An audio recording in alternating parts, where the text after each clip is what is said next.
filming episode 25. What is that? A silver anniversary? That's something. We're a quarter century old. Exactly. And they said it wouldn't last. I know. But we said we said that because we didn't think it would last. I'm surprised we made the double digits. I really am. Exactly. Holy shit. It's an accomplishment. Oh, wow. Oy. Well, I'd like to thank the Kraken and Captain Morgan for keeping my side of this going. Oof. Oy, we have snow. Do you? We have don't. We have sun. Yeah. We got, I guess we got like 7 inches, 8 inches, something like that. That's what she said. Ha ha ha. She did? Yes, she did. Yep, got up this morning, warmed up the car, went out, it started snowing, and then went back 20 minutes later when the car was nice and warm, slid through a stop sign, and creeped up to another one thinking, do I really want to go? Do I really want to go to work? Because it's supposed to snow all day. It was supposed to keep going until 4 o'clock, and actually went to like 5 here.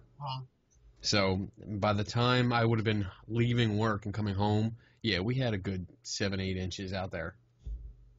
So I'm glad I stayed home and didn't chance it because I would be stuck somewhere. Yes, I agree. Yes. So, you and your tiny little GoBot car. Yeah. So. Wow. Yeah. So that was my day. I stayed home and pretty much Did nothing. I did stuff. I worked on things. I worked on several writing projects. It's called nothing. I worked on my Orbs of Dust book a little bit. I'm revising that, so I worked on that. Rewrote in 2 chapters. So that's coming along. You know, that book with all that false information. What else did I do today? Talked to Mitch. Oh, did you? What Talked happened? to our buddy Mitch. Well, we put out... Did we talk about the experiment that we did? The last time when did we? he was on here, yeah. No. I think we brought it up when we were thinking about it. We did an experiment with the ghost box. And we sent out a whole bunch of surveys and had people respond, listen to a clip and this and that, and we put out a paper, like a scientific paper, as scientific as we got, but and it was pretty good. It was well received by most of the community and the skeptical-minded people and the critical thinkers. The people that, believe totally in the ghost box hated it, and we got some bitching back. But aside from that, we actually talked today, and we were hammering out some details about a follow-up experiment. Yeah. I'm not going to go into detail because Why? That's classified.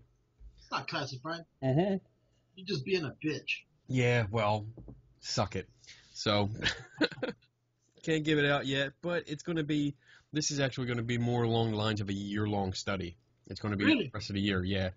I can say that it's going to be based on my attendance at conferences, whether it's paranormal conferences or maybe Comic-Cons or in between, whatever kind of like Bigfoot or UFO conference. If I can get a table at them, I will be conducting this experiment at each one.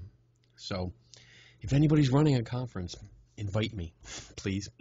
I want to do some science, and I need to be there. I need to interact with the attendees and have them listen to some things. And I'll explain it when I get there. But that was my conversation with him today. And we talked about when you come out here, about us coming up and visiting him, because he wants to see us. Cool. Yeah, because I really want to go to that location. Yeah, that would be cool. Even if we don't catch a ghost, I want to check it out.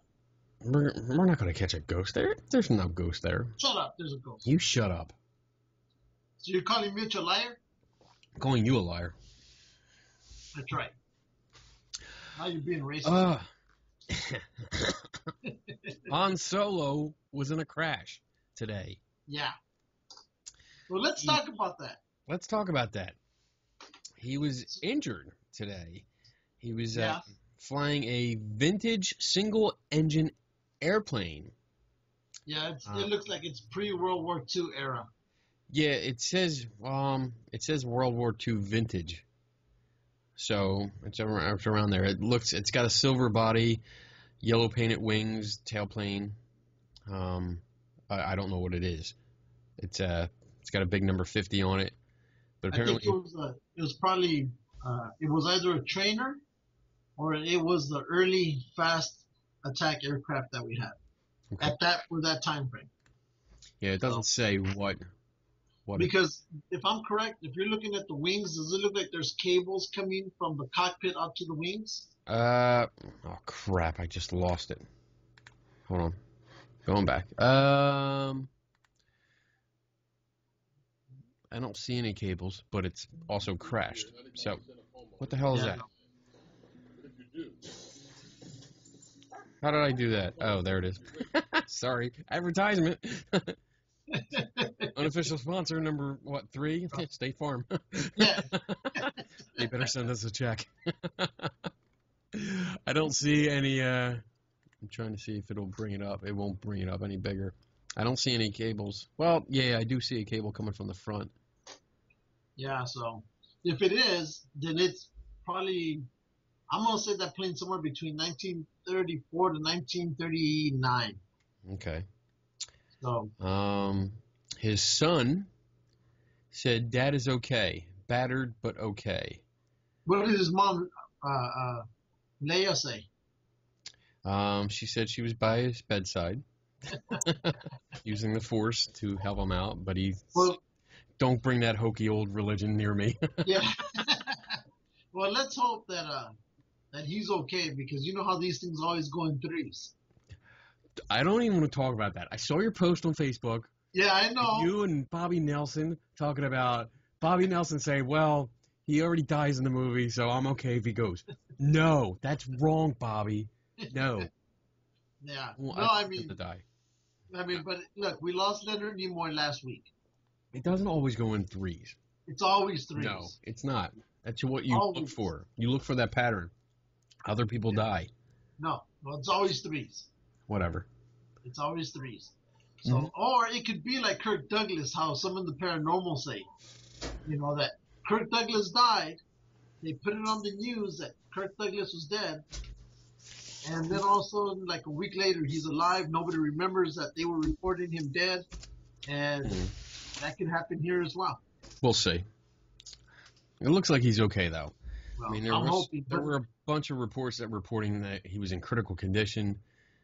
But the more I read about it, it sounds like that was a mistake. Well, I know that airport. It's not too far off from LAX. Airport? He didn't land in an airport? No. The airport he took off from and the one that he was trying to get back to. It's located in Santa Monica. Yeah.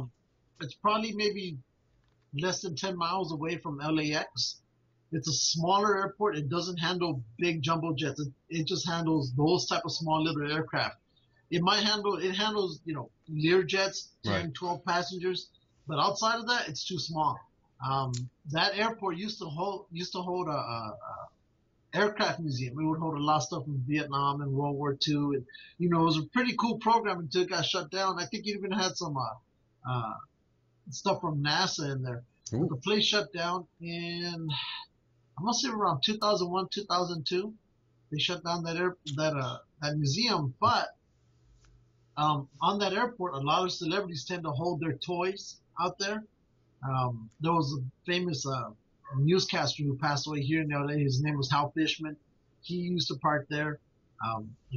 Apparently, it looks like Harrison Ford holds his planes there as well. Yeah. But again, it's a lot of celebrities, a lot of big names hold their planes there.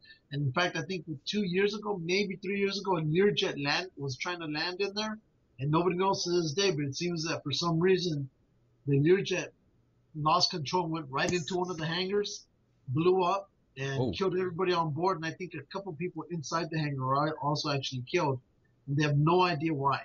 Wow. So, but it's also an airport that's held in a lot of controversy right now because all around it are little communities. Yeah. And the community's been trying to shut down the airport, saying, about the noise and all that shit. So they're just being pansy asses. But anyway, so every year they're trying to close this place down and it fails. So, but I think they scored some major victory just this past year. I think in regards to when they can and can't take off over there anymore. So, but outside of that, it's a small airport. It's a nice airport in a good area. When they fly off from that airport, maybe not even a quarter of a mile away is the beach. So if they start going down, they can go right into the water. See that? Yeah, I see that. So, but it seems that not all the time are pilots told to come back. If you lose power, they're usually told, hey, ditch, go somewhere else. But it also, I guess it depends on the altitude. If the plane was high enough, then of course they'll tell them, hey, come back and try to land. If the plane is too low, they'll just tell them, go off and find an open space. Well, that's what they did here. Apparently his transmission, he called in and said the engine failure, immediate return. And air traffic controller gave him permission to make an emergency landing on runway 3. It also says, I found the plane. It's a Ryan ST-3KR, which has 2 open cockpits. FAA records show the plane was built in 1942 and certified airworthy until October 31st.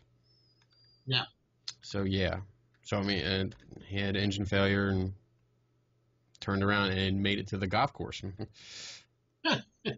and I mean, I don't want to make light of, his injuries in a plane crash, but hell, dude, if you're going to crash a little plane, that's probably the best place you could do it, because it's all doctors and shit that are going to go golfing. Well, that's all that's there. Yeah. I mean, in fact, when my oldest daughter, they used to have the same program over there where it was on the weekends, and what they would do is, if your child scored, had pure A's on the report card, they would go over there to the airport, and when they had these things every Saturday, you'd show your kid would show them, look, I got pure A's. Then what they would do is they would take the kid up on a free ride on the airplane and let the kid actually fly the plane with an experienced pilot. Nice. Well, my daughter, when she was out there, she was what? I think she was 6 years old, and she took one of those small little Beechcraft airplanes up in the air. Yeah. And she went all the way out to Santa Monica Beach. She was gone at least 30 minutes, and she was afraid because of the height. But the only way the pilot calmed her down, saying, your dad drives faster than this plane. So because she was going slower, even though she was higher, she calmed down thinking, oh, I'm only going, I forgot. I think she was, I don't know how fast they were going in that little thing, but maybe 50 miles an hour or whatever. So they used to do that. They don't do that anymore. Yeah, I saw. So, but they don't do that anymore. But it was a cool little incentive. Your kid gets all straight A's. Right. You get to come in and fly this sucker. That's cool. It was cool. So yeah, when I heard of that, which airport they came out of, I go, oh, that airport, I'm familiar with it. Yep. And it does look, I mean, the article goes into more about people saying that they should close the airport and this and that. So, oh well. I hope he's okay. I hope he gets through this and gets out pretty soon and gets back to work. Yeah. I want the Star Wars film to come out. Damn it. Well, I think in the movie industry, a lot of times they tend to film the ending first before they even do the other parts. They always film the endings of a movie. Yeah. Well, like Bobby Nelson said, I'm pretty sure the rumors are true that he's probably going to die in this film. Yeah, I think he is. He wanted to before. I mean, I remember in Return of the Jedi, he begged Lucas to kill him off. Because he didn't like the character. But I am glad that he came back and, reprised his role, and we're going to have another movie, and I'm excited about it because it's coming soon. Well, I think it's going to happen, because remember, he just signed for Blade Runner 2. Yes, I saw that. So I think at his advanced age, I don't think he can do 2 movies at the same time. I don't see how he's going to do the sequel to Blade Runner. Like, really? I don't know. I don't know. I think they're reaching with this. Yeah. We'll see. You see, they're going to do either a reboot or a sequel to Alien. Yes, I saw that. Just go ahead. And they're bringing Hicks back. The guy that played Corporal Hicks. Yeah. They're bringing him back to be in the movie. And I also saw something about Sigourney Weaver, which I don't know how that's going to work out, but okay. It might work out. It might work out pretty good. I would like that. I mean, I enjoyed those movies, so we'll see. It was pretty cool. No, I was upset with Prometheus. I expected more from it. Yeah, so did I love the actor who played the android or whatever he is. Yes. Yeah, he's really good. I enjoy his acting. He was in X-Men. He was in Inglourious Bastards. He's a good actor. I just was really hoping it was going to be more than what it was. You know. I agree. So, it was very slow. I mean, it was beautiful. It was beautifully shot. The beginning when it opens up with the credits and the white, you know, you get the views of the mountains and whatnot. That was beautiful.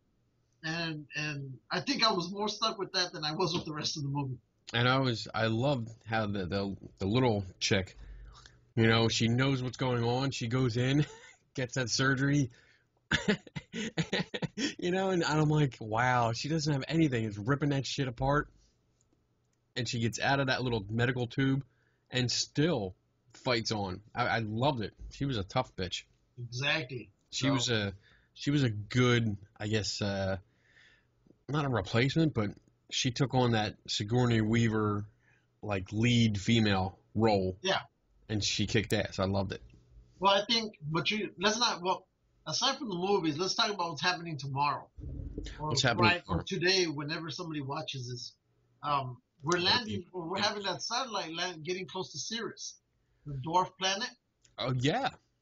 So now everybody's all questioning, what are those two little shiny lights? Yes. That are out there. I saw them. What are they? Well, according to some people, they're UFO space station. Yeah. Which I'm hoping for, because then we that get would be so awesome. But if it's not, the other thing I've heard about is that's possibly water that's frozen. Yes, and the ice is reflecting light back. Yeah. Another one is the same thing. It's a salt deposit, I heard, doing the same thing, reflecting. But really, I'm going to be shooting for aliens. Dude, I am the skeptic of the show, and I'm hoping it's aliens. Because that would just be awesome. Could you imagine if there were aliens and they're like, shit. They decided to come look at an asteroid and they found our asses. Son of a bitch, we didn't think they'd get it out here. I told you E-1000. We should have gone to the smaller one, but no, you wanted this one. You wanted this one, damn it. That would be really cool. Prime directive has been violated. Shit. And then also, I posted on our Facebook wall the thing. Did you see the thing about Cat Island? No. Well, it's in Aoshima, Japan, right? And it comes with a video. I think there's a video in there, but it's small island. It's almost like that damn Monkey Island we talked back probably in episode 12. Yeah. 12. But now this one here is Cat Island in Aoshi, Japan. And I was looking at it, and the place is literally crawling with cats. I mean, you can't close a goddamn door in your house because there's a cat in the way. You know. We'll never, ever go there. They were showing pictures that as soon as a boat arrives at the docks, they're greeted by what look like 5 million cats. You know, and people actually live. I guess it's an old fishing town. What's it called? People live there. Huh? What's it called? Just go onto our Facebook. It'll lead you there. Oh, okay. All right. Yeah. Tommy, just told you. Shut the fuck up. Use the tools at hand. You're such a bitch. And so, anyway. But I posted that if I ever went there, I'd be dead probably within 10 to 15 minutes because my allergies with cats. Me too. So much cat hair and dandruff or whatever crap it is that activates my allergies. We gotta go. Wow. No. All right, let me see if I can do this without fucking up a video. Share screens. Here we go. See it? Yeah, I see it. Okay. There's a whole bunch of cats. Yeah, right there. That's the welcoming committee. There you go. There's people walking in. That's dinner arriving because the cats are going to kill these people and we'll never see them again. Okay. That's the and that's the fishing village. Wow. I swear this place can't be that big. That's not big at all.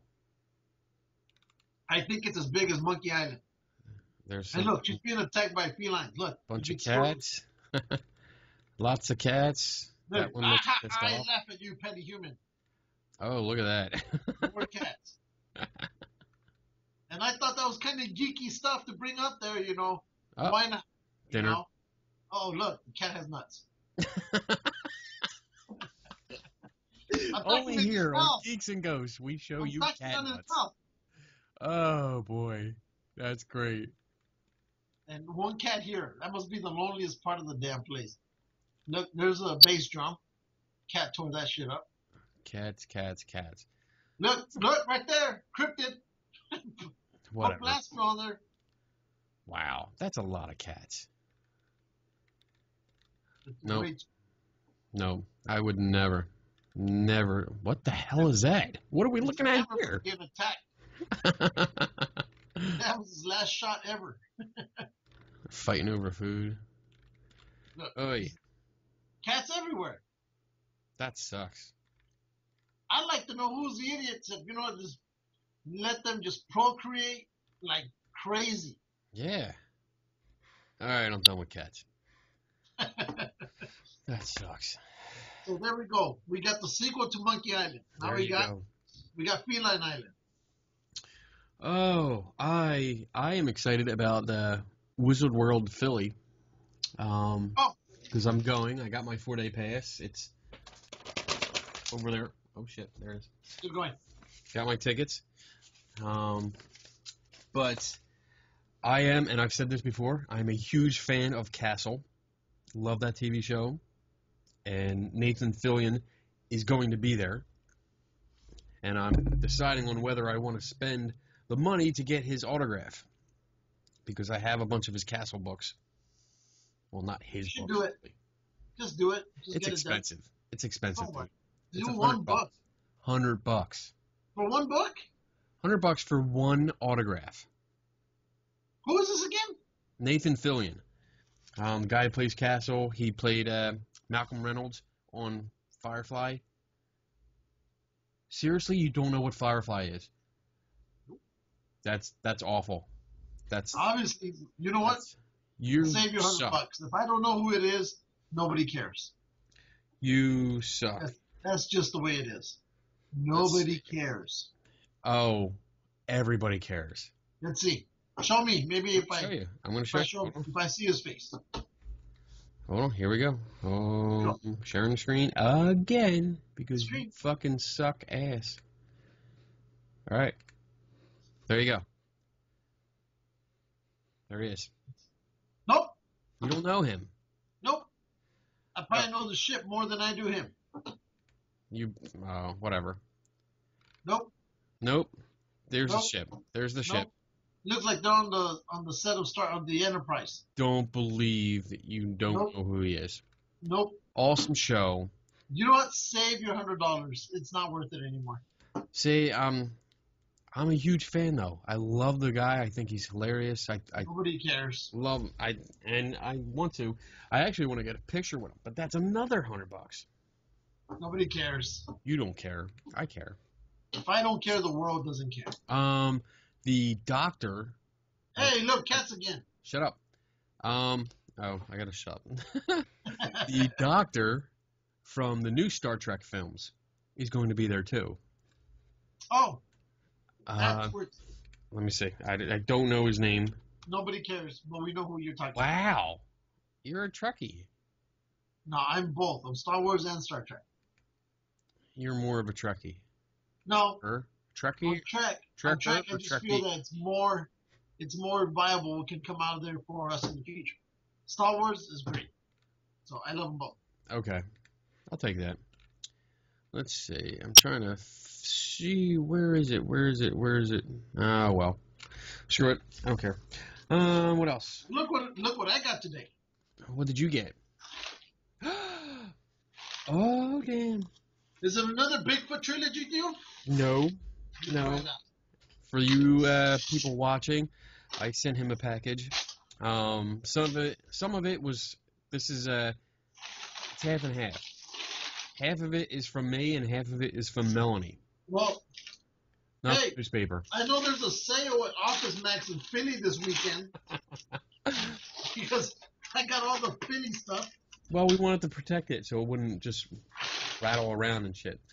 Hey, if you go to downtown Philly this weekend, you can get yourself a brand new refrigerator for $649. There you go. You should do it. I'm good. I have two of them. You should do it. No. You should put the refrigerator right Shut up. behind you. Just look at what you're doing. Oh, dude, if I could, a mini fridge would fit right under my desk. Hey, what's this? That is from, I think that's Shut up. from me. You shut up. So you gave me a blue card. You're such a bitch. That's great. Look at the other cards. Look at the other cards. All right, do they all look like this? No. Look at the other cards. All right. Okay. Oh. There sorry. There it is. That. So now you send me cards that if I combine them, I get 60% off. Look at the other cards. Oh, there's more? How'd you get both coupons? Oh, here it is. There you go. There you go. I sent you a box of the official Geeks and Ghost business cards. That's right. So we can do business. We're going to do business. So when we're doing those high-profile meetings with Hollywood, we'll say, listen here, bitches, we got cards. Cards. Yo. You got to take us seriously now. Yeah, exactly. Because cards make the man. Where are my cards? Oh, there they are. Hey, what's this? That is from Melanie. Did she kill a snake for this? Because it's in a snakeskin box. I killed a snake. Oh, okay. Love it. Card. Destruction of wildlife. So now you can show what was meant to be for you. Oh, okay. So this one was for me because apparently Kenny was in Desert Storm 2 last time.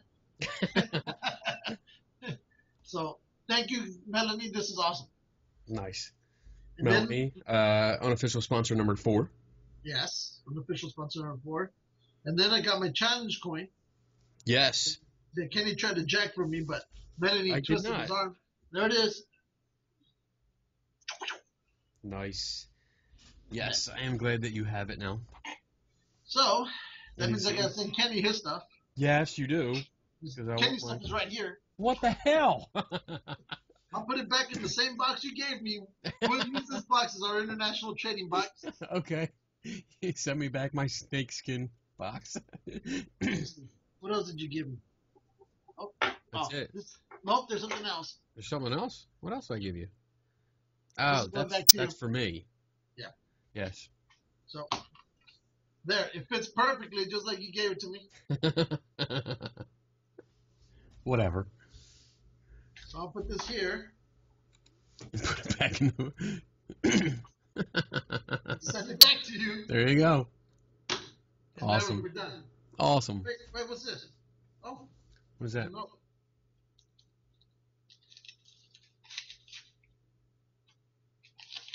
What do you got? I don't know. We're doing radio/TV. You have to keep talking. I don't know. You're the one talking to me. Oh. Blah, blah, blah, blah, blah. Okay. This one's from your wife. Oh. Well, I have no idea. Here are the goodies Kenny promised to send you. Hope all is well with you and the family. Tell Patty and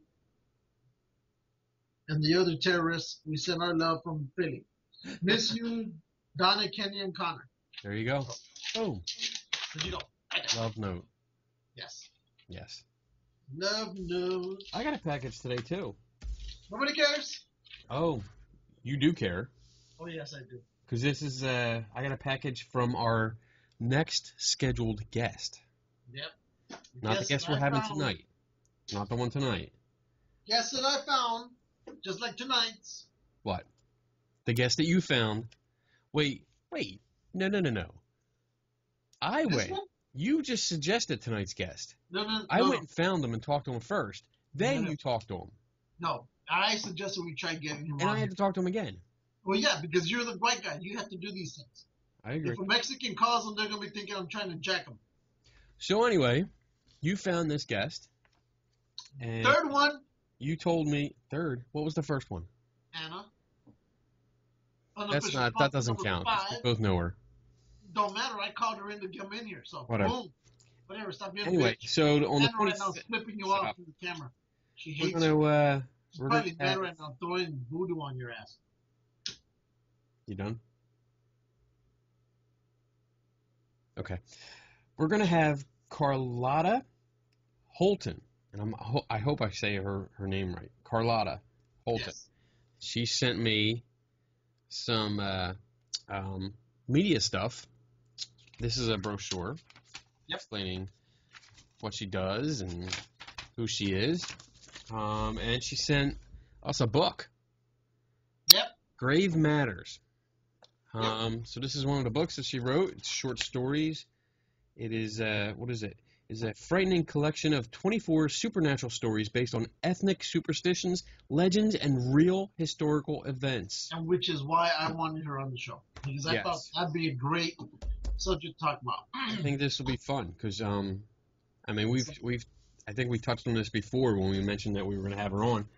Yeah. Knowing superstitions, I mean, that's pretty cool because you get an insight into why people believe what they believe sometimes. Yeah. You know, superstitions are part of it. And these are short stories based on them, so I want to page through it and read it. She sent me a bio that I'm going to read next week. Long bio. So we might read that before she gets on so we can focus the time we have with her on her. So, but tonight we're going to have Eric Altman on. Yes. Mr. Bigfoot guy. Yes, sir. Oh, you've been excited about this. Yeah, well, because look, 25, it's our 25th episode. We're talking about Bigfoot like he's our mascot, right? Now we got somebody who actually does this stuff. I'm going to have to try and see if I can incorporate Bigfoot into our logo. I told you we should, but no. We never had that conversation. Shut up. Yeah, we did. Whatever. I haven't tried to tell you. It's the same conversation where I told you we should incorporate the dogs in the trains. No. And you're like, no, we didn't. And I go, yes, you did. In fact, you were at work begging for your job in front of your supervisor when we were talking. You make up shit. No, it's true. Pretty good, though. You're on the spot, you know, with that. It's true, though. You were begging for your job. I want to mention, too, that I am going to a nice little Comic-Con called Galactic Con. I'm going there in like 2 weeks. That sounds familiar. It's 2 weeks, I think. The 21st of March, I'm going down there. It's in Middletown, Delaware. And it is the first Comic-Con that responded back to my hundreds of emails and said, you really want to come down? And I said, yes, I want to come down and interview people and talk to them and use my frickin' lightsaber microphone. And the guy was great. He's like, don't worry about it. If you just, post something about coming down to the conference, we'll put you on the guest list. So the whole crew, the whole East Coast crew, which is me, Donna, and Kat, and probably the boys. Who cares about them? I know. They're just going to run around and complain.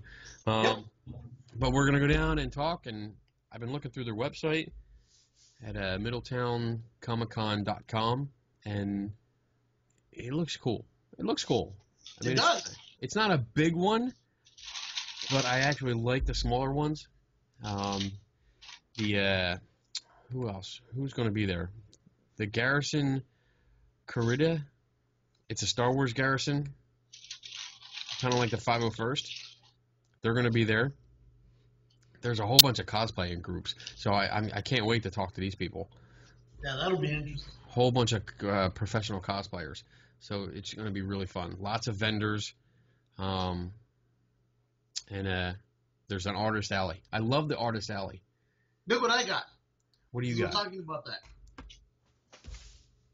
Oh, that's nice. Black and white cover? Yep. I like that. It's one of 3.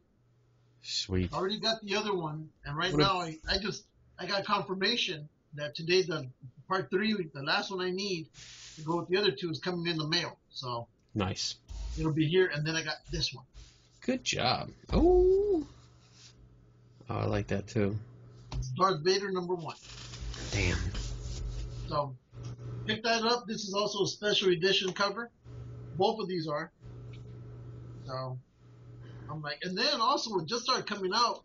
If you're familiar with the Spider-Man series, you know, in the movies, well, in the movies they don't use her, but there's a girl called Gwen. Gwen Stacy. Yeah. Well, hello. They used her in the last 2. Wait. Oh. There you go. She's now coming out with her own private comic book, Spider-Gwen. Gwen. Nice. And so this one's also a limited edition cover. So, but yep. Did you see the last two Spider-Man films? Yeah. Gwen Stacy was in them. Yeah. Yes. Dumbass. No. We're talking about Gwen though. Gwen Stacy. Gwen Stacy. Yes. She was in it. Yes. So, I like them, but it looks like they're probably going to change Spider-Man's again. Yeah, because the deal between Sony and Marvel. Yeah. Which is kind of, I mean, I like Andrew Garfield. I've liked all the Spider-Man they've used so far. I did not like the oh crap, what's his name? Tobey Maguire? Yes. I didn't like those. Really? I the first one was okay. The first one was good. But then I thought it really got, it kind of went the cheesy angle. Well, the first one was good. I enjoyed the second one. It's that third one that I think killed them. Killed it. Because they were trying to do too much. And it's one of those, a movie should have 1 or maybe 2 storylines that you can follow. Right. But they were trying to throw in Sandman, and they were trying to throw in the Hobgoblin. They're trying to throw in all these different, villains and There's stories. too much going on. It's too much going on. You're like, I don't even know where to look anymore. And so I think that's what killed that one. And I think they were doing Venom in that one too, weren't they? Yeah, and that threw me too because, what's it, Eddie Brock, right? Who the guy that's Venom? I mean, the kid from the '70s show did not do it for me. Like he did not fit the part. Yeah, but it's just. I didn't like it. I could look beyond that, but it's just that too many stories were going on at one time. Yeah, and I just didn't get the feel like I used to collect. I have a ton of Spider-Man. I used to collect him. I love the books, and he was always hilarious. He was funny. He was sarcastic. He always had a joke for everything, and I didn't see that in the films. I didn't. I saw the humor just like pushed aside, and the humor was there, but it wasn't as much. It was not wasn't as good. See, but yeah, the third part had so many stories going on, like one of Quentin Tarantino's movie that came out I think in '97. What was it? Foxy Brown. Yeah. That one also. Too many. It was a good movie, but it was too long and too many things going on to follow what the hell was actually going on. Right. So, and that's what when I was watching that one. That's what I was exactly thinking about. Foxy Brown and this movie. Right. So, right. And then they're working on the new Mad Max movies. Yes, I saw that. I hope they don't ruin it. I'm yeah. But I really think, and you know what, that brings up something. Uh-oh. Has creativity completely died at Hollywood that now they have to rehash? Like for example, what was it? Total Recall that they brought out. Total Recall, right? They did. And Total Recall was just what? I don't know. I think it came out in the mid-'90s. That was a '90s film. Yeah. Early '90s. So really, to a certain extent, it's 20 years ago. It's too, in a way, it's kind of too early for that. You think? I would think so. And I was like, leave it alone. Now, I don't know. The one that they rehashed, and I thought was going to be super cheesy, which actually wasn't in my view, was the new RoboCop they did. Yeah. I didn't think it was bad at all. It's not. I don't think they actually did some pretty good justice. There's some differences, but outside of that, it wasn't a bad movie. I'd recommend that one. But I really went in there thinking it's going to be so bad. Yeah. And no, it was. Well, we got onto this topic because of I posted something about the Last Starfighter. Yeah, that's another one. They're thinking about rebooting that. I think they should leave that one alone. That, or my view on that one is either do a prequel or do. See, I don't know. I don't think let's do a prequel. You can't redo that one. I don't think let's do a prequel because that was like, that's the story. If anything, do a sequel. Yeah. But don't rehash the same one. Yeah, because it was a classic. That's one of those classics that it's just, I don't know. I guess we're getting old. Maybe that's the other one that I watched it and I thought was cheesy. I'm sorry I couldn't get into it. It was Red Dawn. Red Dawn. I love the original. Yes. And this last one, I just don't see North Korea ever invading the United States. I'm sorry. I mean, they can barely invade an island that South Korea has less than 20 miles away from the DMZ.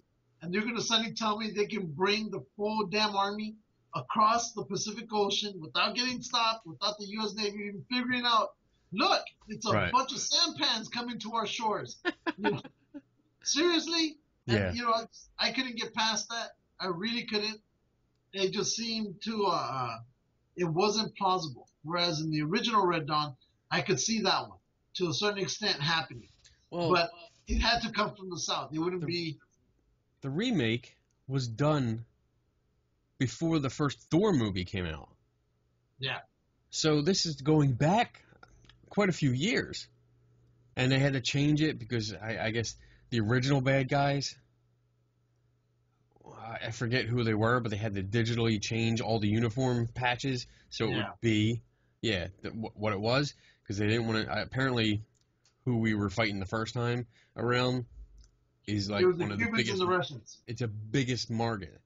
Well, in the original, we fought the Russians. Well, in the original, it's the Cubans and the Russians.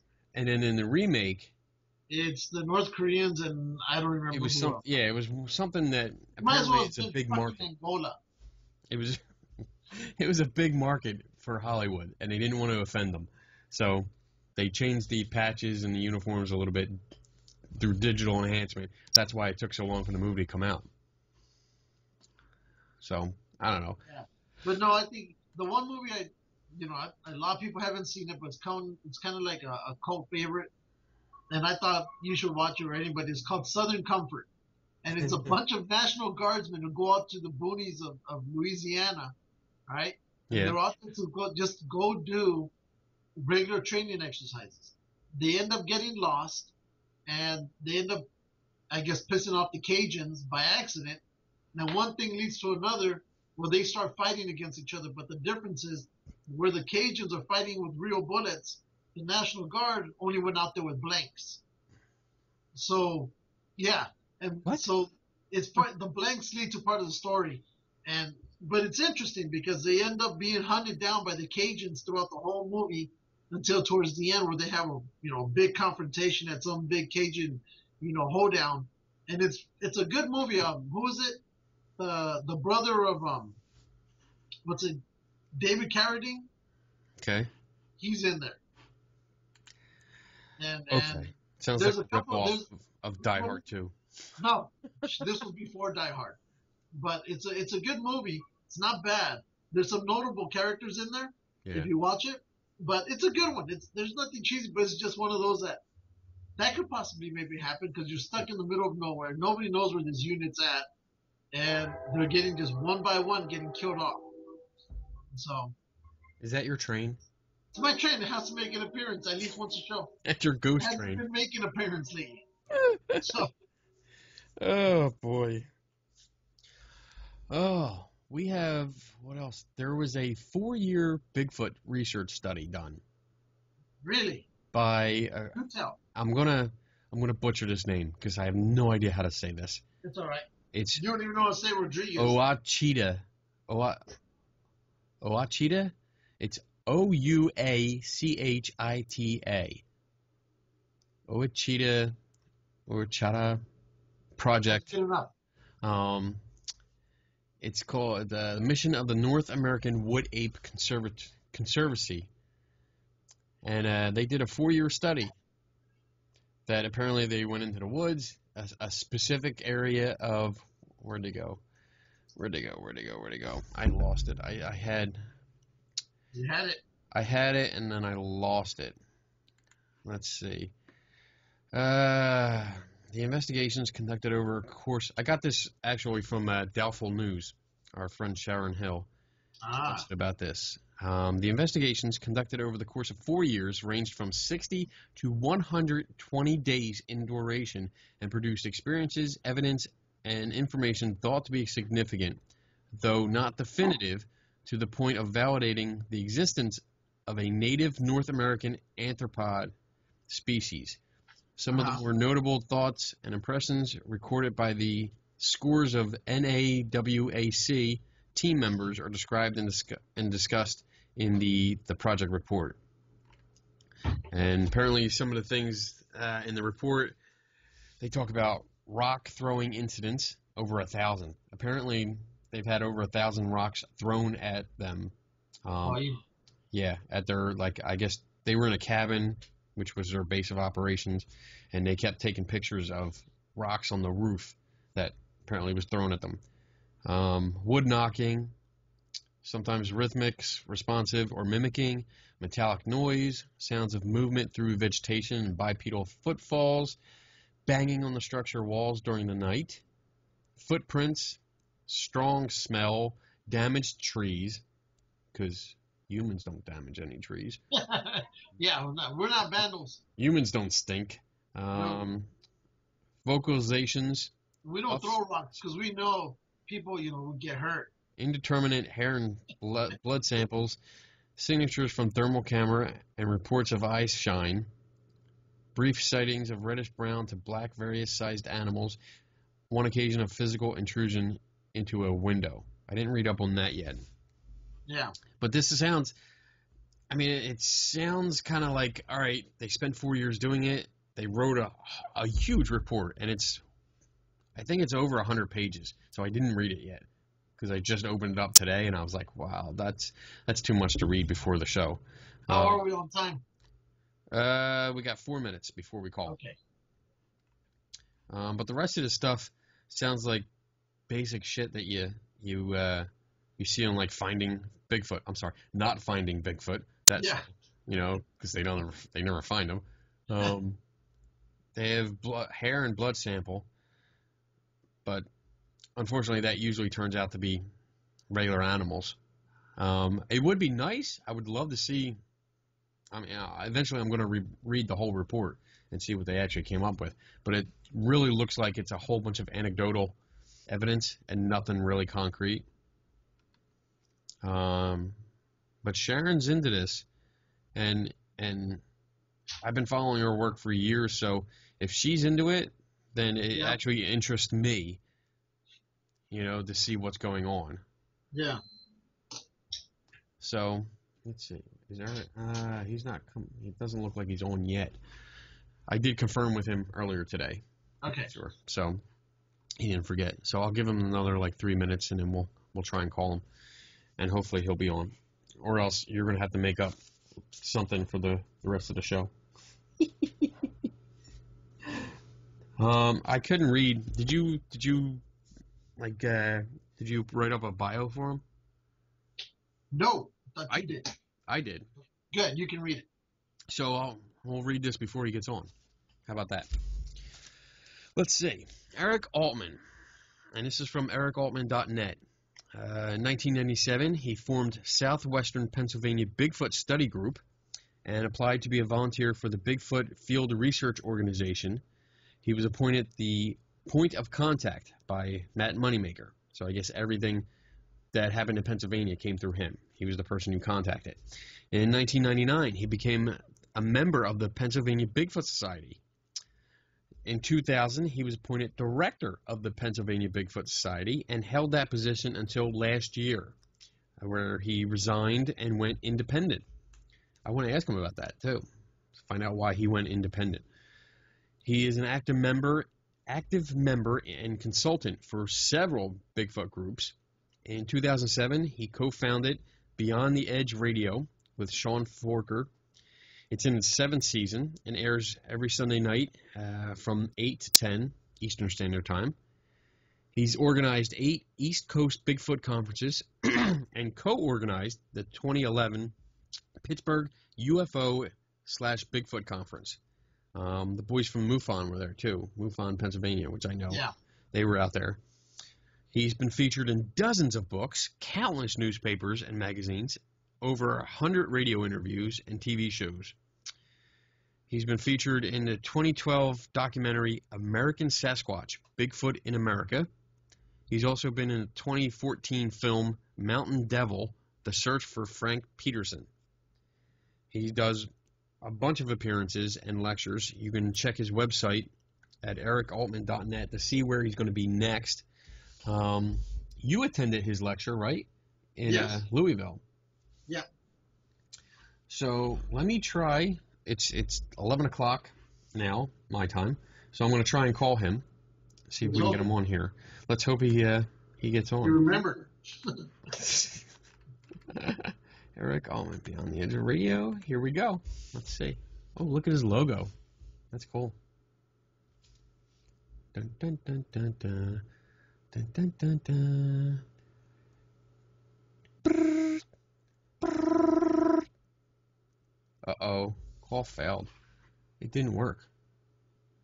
Why? Let's try him again. This is the point where we get nervous. Yeah.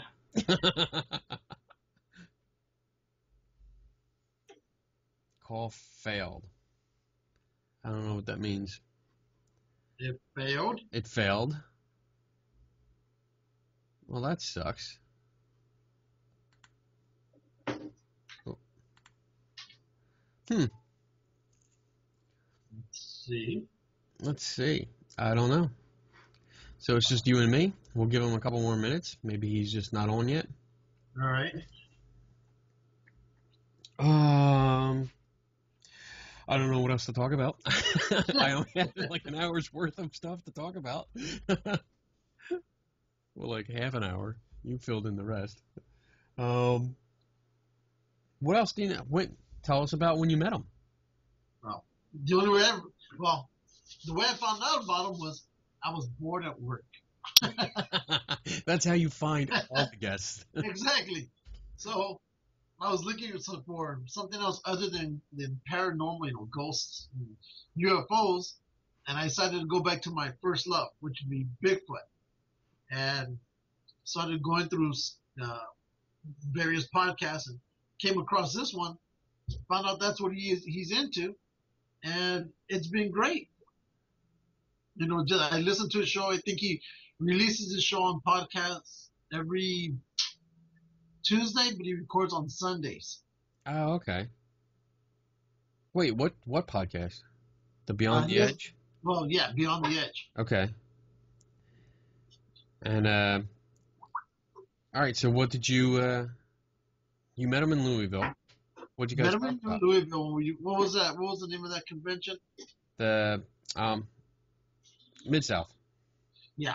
And he was there, so I was like, cool. And I knew he would be there because he kept putting it out on the show. Yeah. And so he did that, met him, and his other co-host, I think at that time was Lon Strickler. Yeah. He was also there. Oh. And I guess Eric will be on in a little bit. He'll be. Why? What? No, he's sending me a message right now. Oh, okay. So I told him you're trying to get a hold of him. Okay. So met him there, and we started talking Bigfoot.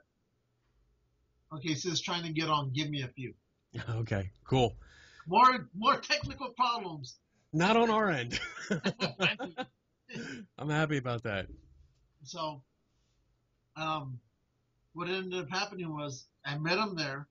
I bought a couple of his Bigfoot casts that he had. Well, I bought one, but because I told him I'd been hearing the show for the longest time, he goes, well, since you're a listener, I'll give you another one. So he gave me another one that I think he was charging $10 each for. Yeah. So I got those two, and then, of course, we all know the story about me getting stopped by the TSA at the airport when I was trying to cross them through. So, but listening to the class he was giving, and I found that one more interesting than I did all the paranormal ones. Right. Or the ghost ones, because, because this one, if it does exist, it's something you can physically touch if it does exist. So, now, what you have, is that an actual casting of a? It's a cast of a cast. It's a cast of a cast. Because one of them is the creature from the famous video that we see of Roger Patterson. Yeah. So there's that one, and then the other cast I think dates because the film was done in 1969, I think it is. Okay. Patterson film. Yeah.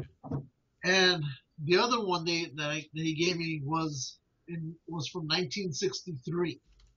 So there's at least a 6-7 year difference between the time those two casts were made. Okay. But no, he was talking about he was telling me that 1967. That's when the Patterson film. So and the other cast was from 63, so 4 years. But he told me that they estimate that the creature that's on that film would weigh around 1,500 pounds. 1,500 pounds. Yeah. That's a lot, dude. I'd hate it to land on me. Oh, you sent me my pick is slow, sorry. Okay. What's pick mean? I guess it's connection. Uh-oh. Oh, boy. we're not going to be able to talk to him. Oh, no. Oh, no. So.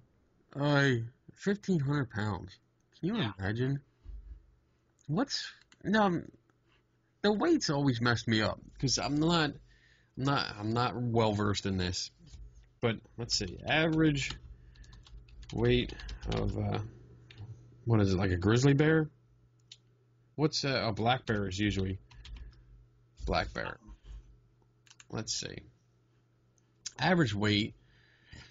Males are about 250 pounds. Females are 150 pounds. That's a small bear. A black bear is a small bear.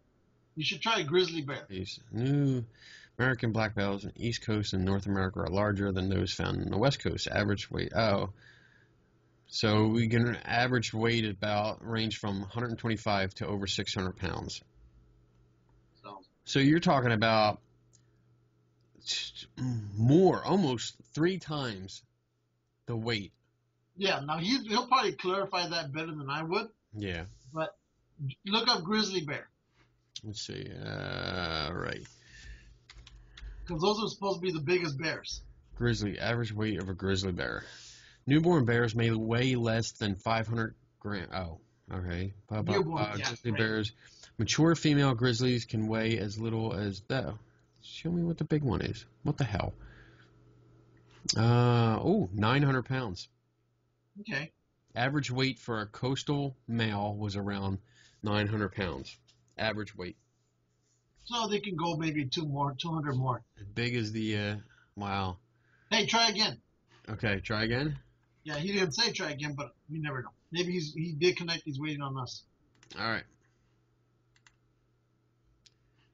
Let's try. Dun, dun, dun, dun, dun, dun. Dun, dun, dun, dun. Da, da. Nope. No. Not working. Dang, Everett. I told you need to do a test run before you make these shows. You know what? It doesn't always work. Because I can call him like I call you. What'd you call him on your phone or? No, I called him on Skype. Tried to add him in. But like when we had Tenny on, it was fine as long as I called him. I could do video chat with him. That was fine. The problem was when I added you. Huh. And then it went to shit. You know, he didn't have a good connection. I don't know where. Well, Eric's out in, he's by Pittsburgh. Yeah. So he might not have good internet out there. I don't know. I don't know. The farthest I've ever gone in PA going towards him is Gettysburg. So I don't know how it is after that. Well, Gettysburg from here is about 2 hours, 2.5 hours, about 2.5 hours. I'd say more like 3. Well, I've driven it like about 100 times. So Skype finally letting him on. All right. He probably forgot the password. Yeah, there he is. I see him. He actually popped up. All right. I'm gonna tell Ken. I'm gonna wait up. Let's see if we can get him on now. All right. Dun, dun, dun. I'm gonna do it. Add to call. Let's see. Cross your fingers. Hey guys. Hey, what's up? Sorry about being late. That's no okay. worries. No problem. We were just bullshitting. My computer's a piece of garbage. Oh, that's no problem. 10 years old, so you need like a pull switch on it to get it started. Yeah, you need to put your foot up on the side and give it a good yank. Yeah. Nice. What's going on, guys? Not too How much. you been? I'm doing all right, man. Doing all right. Yeah. Keeping busy? No. No? I'm busy with my show, but that's about it right now. Things are slow in the Bigfoot world, so. Yeah, too cold? Yeah, honestly, it has been pretty cold, and I've gotten out a couple times, but nothing's moving. I'm not getting reports, and nobody's really seeing anything, so it's kind of slow. Okay. Can you see him, Kenny? I can't see him. No, I don't think he's doing video. Oh, okay. I can't do video if you need me to. No, it's up to you. No It's up worries. to I you. just wanted Yeah. to make sure I We thought don't it was push me. We do video just so we can look at each other and make fun of each other. You don't want to see me. I'm pretty hideous looking. Well, you should see Lou. Yeah. I can. Just kidding, bud. It's all right. No worries, man. I say that all the time. Hey, first question. That one is, how'd your LASIK go? I know you just did that procedure a couple of days ago. How's that coming along? Find yourself a good doctor if you want to get it done. Uh-oh. I'm about, I had it done last Wednesday. I'm about a week and a day out, and I still have problems with my vision blurring up really bad. Imagine, if you will, like you have a camcorder at night, and it has the autofocus, how it tries to focus, and then it goes out of focus and back in focus. That's what my eyes are like. Okay. Yeah. Well, It I know. Go ahead. I was going to say, it is what it is. Not much I can do about it right now, except let my eyes heal. So. Yeah, because I know I've had a couple of friends who've done it, and they said it's taken them, depending on who it was, anywhere between a week and a half to 3 weeks for their eyesight to come back to normal. But is your doctor making you wear like a lot of shades? Yeah, I have to wear sunglasses when I go outside because my eyes are real sensitive to the light. But other than that, I'm fine in the house. I just have to put a lot of eye drops in and try to keep my eyes lubricated, because when they go dry, everything goes blurry. It becomes just like a big wall of haze. My wife had that done a couple of years ago, and well, she had a real good doctor, and she said it was the best thing she ever did. She was seeing colors that she never saw before, so did a good job. She could see the future. Yeah, well, I'm hoping for X-ray vision myself. We're hoping for it too. I want to shoot laser beams out my eyes. There you go. Oy. But thanks for coming on the show. I mean, you've been one of the guys that and Kenny knows, I've been wanting to get you on since episode 1, but thank God you never did, because our first 5-6 episodes were an absolute catastrophe. So, Brother, I'll tell you, I've been doing radio for 8 years. Well, I did radio professionally before I did Blog Talk and all the networks. I worked in commercial radio doing adult contemporary, country music, top 40, AOR. So that I'm used to. But when you try to go from a format like that to Blog Talk, or even trying to do this network stuff, it's a whole different ball game. And until you get used to it, until you get the configurations down and the settings right and everything, it's a nightmare. Yeah. oh, yeah, trust us. We have one episode we call the Chinese Kung Fu movie, where our mouths are talking and the speech comes out 5 seconds later. We had no idea what we're doing. We still don't know how we're doing it. We just kind of jumped into it and started doing it. So it's a miracle that it gets out every week. Hey, Yeah. Gotta keep at it. You guys will get it. Yeah, we're having fun. Gowan we had Gowan on the show, and Oh, Yeah. God. yeah, we ended up shooting him with a salt gun while Good. he was on the show. He actually he came down and stayed overnight here, and so he was in the studio, and we had a ball. Yes, and I did shoot him with a salt gun. God bless you. He was, He's a great guy. I love that guy. Jason's a good buddy of mine. I've known him for a long time, and yeah, God bless you. Yes, apparently he warned me. I wasn't allowed to be mean. I had to be really nice. He said if I screw with you, he would kick my ass. He's a big teddy bear. Yeah, he's great. I've known him for years. Real great guy. Yeah, he is. Cool. But again, I appreciate that you're on the show. I absolutely love it. So happy to. So tell us. I mean, you're so involved with the Bigfoot thing, and I know very little about it. And we did have a conversation. I talked to you, and I was bugging to come along on one of your Bigfoot hunts, eventually when it gets nicer out. And but my question would be, can you walk us through like a typical investigation? What happens when somebody calls you with a sighting? Yeah, it's a lot like what ghost investigating is, along those lines. When I get a call, an email, a message, whatever the media is that somebody submits a report to me, I look into their background first to make sure that they don't have an interest in Bigfoot. That's usually a red flag right away.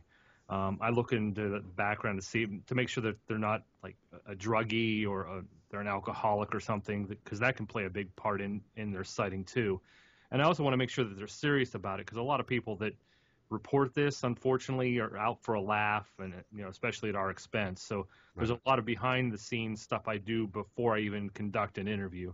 I try to do a little bit of background as much as I can legally, just to find out who I'm dealing with and to make sure that it's going to be a legitimate investigation. Right.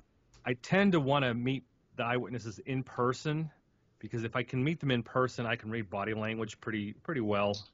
I can tell if they really had an encounter or they're making it up, because like ghost hunting, and I'm sure you guys are used to this, when somebody has an experience, they're either really excited that they had the experience, or they're traumatized by what they experienced or what they saw. Right. The Bigfoot eyewitnesses usually are traumatized.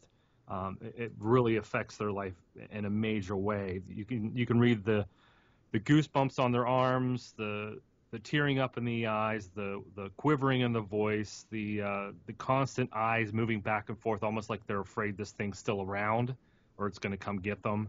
It literally just screws their life up big time. And if I can meet them face to face, I can see those body signs and the body language, and for me, that's a big indicator that they did have a sighting, or no, they're not, being honest and upfront with me. I've had those cases where people, they don't, tell me the truth. They're making something up. They're fabricating a report. So their body language is just really relaxed, and you're like, oh yeah, I saw Bigfoot. It's not a big deal to them. Okay. When somebody who has had a sighting, it's, like I said, it's traumatic or life-changing. So that's a big indicator for me right off the bat. Then from that point, I want to find out where the sighting took place at. And tell me the exact location. I want them to take me there as quickly as possible, because time is of the essence with evidence. Because you're dealing with weather, you're dealing with age, you're dealing with possible human traffic and animal traffic that can destroy evidence pretty quickly. So you got to get to that sighting location as fast as you can to make sure that if there is any evidence there, it's preserved, collected, and recorded. If they're able to do that, and most witnesses are reluctant to take you back to that location because they don't want to go back there. They're pretty shaken up. They're afraid that thing's still going to be around. So they'll give you the coordinates, or they'll give you the directions to that location, and then I got to go out and try to figure out exactly where the creature at. That must be a pain. It can be, especially if they don't give you exact details. They say, go down this road 1.5 miles, turn left on a dirt road, and go back in the woods for 3 miles. It could be anywhere, So yeah, you're playing. It's a crapshoot when it comes to that. So preferably, I want the witness to take me right to where they had the sighting and walk me through what they saw, where they saw it, the conditions, the whole 9 yards. I want as much information as I can get. And then, of course, look for the evidence, if there is any, collect it, document everything, weather conditions, terrain, soil, what they were doing, what the animal did, every little detail that they can give me, I want to document. Then from that point, if we do find evidence, we bring a team in, and that team goes and we survey the area. We look historically to see if there have been other sightings in the area. That's a big factor. We look at the surrounding topography, water sources, food sources, cover, habitat, to make sure it's conducive for Bigfoot to live in that area, of course, and to have certain food sources there. And the historical reports will tell us a lot too. If there's a ton of sightings over the last 20 years in that area, then yeah, it's a good chance that that witness did see what he claims. Now, sorry to interrupt, but in regards to this, do you think that Bigfoot travels is a solitary creature, or do you think it roams in packs? I mean, do you think it migrates from one end of the country to another? I don't think they're migratory. I think they have a habitat or an area like a bear does, a home range. And that's just my opinion, because we tend to see a lot of sightings that what you call a flap of sightings. If the people are reporting them, they tend to be in one area, and they tend to be in that area for a certain period of time. I believe they have a home range, and as long as the food source is good and there's not a lot of human encroachment, those animals are going to stay in that area. They may move around based on the food source. I don't call them migratory. I don't think they move based on the weather, but maybe more nomadic based on food. But I honestly believe they have a home range that they stay in. And there have been reports of these things being seen in family units, 2 parental creatures and 2 juvenile creatures, or 1 juvenile creature. Or there's been cases where there's been a large and a small one seen. So it's not just a solitary animal that's being reported. There's many cases and many reports of people seeing them in groups of 2, 3, 4 creatures, even 5 in some cases. Really? Mm-hmm. Wow. And that's here in Pennsylvania? That's Pennsylvania. That's all over the country. Wow. I've investigated reports where eyewitnesses have told me they've seen 3 creatures, a large one and 2 small ones. And that doesn't mean that there isn't another large creature around somewhere in the area. They're just not seeing it at that time. But yeah, there have been many, many reports of multiple creatures seen together at the same location at the same time. Wow. So wait. Okay, you go. My turn. You shot. You keep mentioning the food source and checking the food source and see if it's conducive for, I guess, a sizable population. There would have to be some kind of population, correct? Yeah. In order for the creature to be around as long as it has, and the reports go back literally hundreds of years, there has to be a breeding population. Although it's probably a small breeding population, there has to be. There can't be one creature that's lived 400 years, right? Or a family unit that's lived 400 years. There's got to be a breeding population, and it makes sense if people are seeing family units out there. Right. As far as the food source goes, what we're learning from the reports is there's a high concentration of sighting reports that take place around water sources, whether it be a high number of inches in rainfall, or the creatures being seen around creeks, ponds, lakes, even in the ocean. There's people that have seen these creatures along the shorelines at the ocean, of course, digging for fresh water clams and mollusks and seafood, if you want to call it that. And they've been reported eating salmon, bass, trout, fish, crabs. A lot of seafood plays a major role in their diet. Wow. It'd have to be a lot, right? Because we're talking about a big animal. Yeah, well, even with gorillas and primates, they need a high protein diet, but they don't have a lot of protein in their diet. Their diet consists mainly of berries and fruits and vegetables. The greens, the leaves and the branches and stuff they eat, which is very surprising. You would think an animal like a gorilla or an ape would need a lot of meat in their diet, but they don't. They don't eat a lot of meat. They eat a lot of berries and branches, leaves, and stuff like that. We really don't know what the Sasquatch eat, to be honest with you. All we can go by is what the eyewitnesses are telling us that they're seeing the creature eating. And what we've learned is the diet is very similar to a bear, like an omnivore diet. I call them opportunists because they've been seen eating pretty much anything. Okay. Okay. Now, throughout the year, when do you think are the peak seasons of the most sightings? Anytime anybody's out in the woods. To be honest, that's what we're finding out. We have people that go out in the forest for recreation, camping, hiking, fishing, hunting, and that's where we get a lot of the reports. In the winter months, the reports die down because there's not a lot of people out in the forests. Right. That doesn't mean the creatures aren't there and they're still moving around. I don't believe they hibernate. I just believe they kind of slow down their movements from place to place and they stay where the food source is plentiful. But there aren't a lot of people in the woods during the months of December through maybe February, unless they're snowmobiling or skiing. And we don't get many reports in those months. The concentration of reports we get are from the spring, summer, and the fall months, especially the fall months, from usually August through maybe early November. Huh. Okay. Cool. Okay. Now, I got into Bigfoot back in the 70s when everything was Bigfoot. You had In Search Of, and then I'm pretty sure you're familiar with the legend of Boggy Creek. Oh yeah. So that's when I grew up, loving that. And then of course I think I mentioned to you in Louisville, I went camping and what my ex brother-in-law had a run-in with one of these things, as he said. But the thing is, throughout the years listening to your show and reading up on it, it seems that from the East Coast to the West Coast, Bigfoot tends to be different. Like on the West Coast, it seems like he's the taller, more kind of hiding type of guy. When you start getting closer to the East Coast, he seems to be more violent, it seems like. Do you think there are different species of Bigfoot out there? Well, honestly, I don't know. I really don't know if there are or not.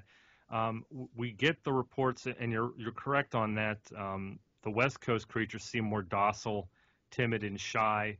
When they're sighted by a human or there's human encroachment, they tend to leave very quickly. That's what we're learning from the reports. Here in the East Coast, they do seem to be a little more intrusive, not necessarily aggressive, but more curious, where they're not afraid to approach people or approach homes. We get a lot of reports of them looking in bedroom windows, kitchen windows at night, prowling around properties at night, scaring the dog outside or getting in the chicken coop, that sort of thing. There are the aggressive creatures, just like any animal. If you shoot at it or you give it a reason to defend itself, of course they're going to defend themselves. The area where they seem to be more aggressive actually is in the South, the Gulf Coast states like Arkansas, Louisiana, Texas, Northeast Texas, Oklahoma. Those states seem to have much more aggressive creatures than they do up here in the Northeast or even in the West Coast. Yeah, because when you said Arkansas, that reminds me of Folk. I think, is it Folk, Arkansas? Falk. And Falk. Falk. I'm Mexican. I can't pronounce things. Close. Same accent. Yeah, that's it. But I've heard about that, and of course in the movie that I know you and I have watched, I don't know if Kenny has, but towards the end of the movie, there's that story where they recreate where that family gets attacked in the movie by one creature. And of course, Lyle Blackburn wrote a book about it, and he feels that the family was actually attacked by two creatures. Have you read his book? Do you know him? What do you think? Oh, Lyle's a very good friend of mine. I've known Lyle many years. Yes, I have read his book. It's a phenomenal book. And Bobby Ford, who was attacked at the house, that actually what was the precursor to what kicked off all the sightings there in the Falk, Arkansas area in Jeffersonville, which isn't far from Falk. But Bobby and his brother and the wives and the families moved into that house as Bobby and the other guys took up work at one of the local ranches in the area. And over that first couple of weeks they lived in the house, this thing was coming around the house, basically prowling around the house at night. And it tried to get in the house. You've seen the movie. The movie was a pretty interesting recreation, but not exactly factual. Eventually, the guys came home, and the wives told them this thing was prowling around the house. They heard it on the porch. It tried to get in the house. So they went looking for this thing with guns and a spotlight. Bobby got freaked out and tried to make it back to the house after they had shot at this thing. And he was attacked by something in the yard that threw him to the ground. And the house itself didn't have a porch. It had a ladder that you had to climb up onto the porch to get into the house. It didn't have steps. And as he was trying to get up there, the thing attacked him, and he got so terrified by what he experienced, he actually crashed to the front door and then had to be hospitalized, of course. And he was in shock, and that's how the whole story broke. Yeah. I don't know if there were two creatures there, but they did shoot at one in the dark. They saw it. They took shots at it, and then when Bobby went back to the house, he was attacked. Now, we don't know for sure if there were two creatures or not. That's the assumption. But that's what basically kicked off the whole sightings in the Fouke, Arkansas area. And then it got out of the newspapers, and then people started coming forward saying, yeah, we saw this thing, and it crossed the road in front of our car, or it was out banging on my trailer, or stalking our farm property, or leaving three-toed tracks in the bean field. So yeah, it's a very interesting case, very well documented in the Texarkana newspapers during that time. And poor Bobby, yeah, he got eat up pretty good by a supposed Sasquatch there. And they're still holding, I think, because I have that book, and it's an excellent book. I even wrote Lyle, and I told him, you know what, this literally took me back to when I was that 6-year-old or 7-year-old watching the movie. But he said that they still have sightings over there to this day. Mm-hmm. They do, yeah. Lyle's appeared on a couple episodes of Monsters and Mysteries in America, and they featured the Fouke creature, and even they even featured an episode Finding Bigfoot, where they went to Fouke and investigated some recent cases. And yes, there have been recent sightings in that area that people claim they've had very close encounters with the creature. So I have no doubt that there's a family unit, or maybe even one or two of them still running around that area. It's just not seen as often as people think, but they're still seeing it. Yeah. Cool. Another quick, well, this will be like a two-parter, and then I'll let Kenny ask you. But whatever. It's one of those where and I think I may be wrong, are the majority of sightings in Pennsylvania? And if so, I think you've heard of a man named David Politis. Yes. Okay. And he says that the majority of people of missing people or children are in the state of Pennsylvania. Do you think one maybe has something to do with the other? Because, of course, David won't say it's this. He just presents to you what he has, and he lets you decide, to come up with your own idea. So do you think there's maybe a correlation between them? That's a great question. Unfortunately, I can't give you an answer because I honestly don't know. It is fascinating that these people in Pennsylvania, there is a high number of disappearances that take place that's really kept quiet. The general public doesn't know about it. But David did a great job in his books, The Missing 411, talking about these people that disappear. And he does bring up some interesting possibilities that maybe there is a Bigfoot creature or creatures involved in these disappearances, because some of these people disappear without a trace. There's no clothing found, no tennis shoes, no footprints. They're on the trail behind somebody 1 minute, and then that person turns around and the other person's gone. Yeah.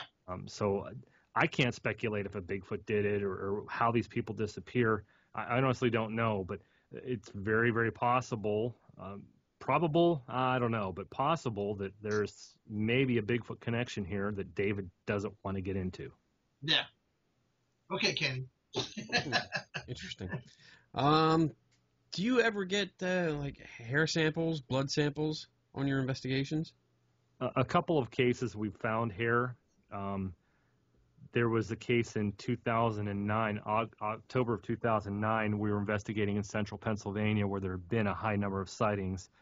And we had found an open meadow that had about 8-9 pine trees that were about 6 foot high, maybe 7 foot. They weren't large pine trees. They were small sapling trees. And they all had the tops of the trees broken off. Very peculiar. Some of them were actually bent, broken, and twisted, almost like you would twist a wash rag. I've never seen anything like it, and I've seen what bear can do, so it was very possible in my mind that it was a bear. But we found hairs that were right at the breaks of these pine trees. On 3 different trees we found, I think we found 15, 16 strands of hair. And that was in October of 2009. We sent the hair off to Dr. Meldrum. He did a electronic microscopic test on these hairs, and he got back to me about a year and a half later and told me that the hairs didn't match what he called the gold standard of Sasquatch hair. But he never did tell me what kind of hair they matched or what they were. So we were never given a straight answer as to what the hair was. What's the gold standard? Well, the Sasquatch hair, from what I understand, there's a gentleman, let me step back a little bit. There's a gentleman by the name of Dr. Henner Fehrenbach, and he worked at the Oregon Primate Institute from the 1970s up through the early 2000s before he retired. And he claimed that he had 12 hairs in his possession that were the genuine, authentic Sasquatch hair, the gold standard of Sasquatch hair. They didn't have a medulla in the center of the hair like humans do or bears do. It was missing the medulla, and the ends were tapered. They weren't cut. Like a human hair would show that it's been cut. You know, you hair cut over time, obviously, you know, you get that cut.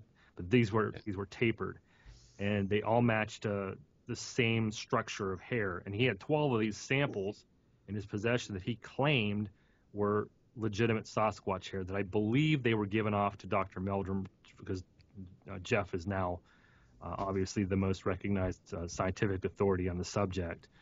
So he had these hairs in his possession. He matched them with what we found, and he basically told us they weren't the gold standard of Sasquatch hair. But again, he never told us what they were. Even though I emailed it back and forth trying to get some answers, he never answered me.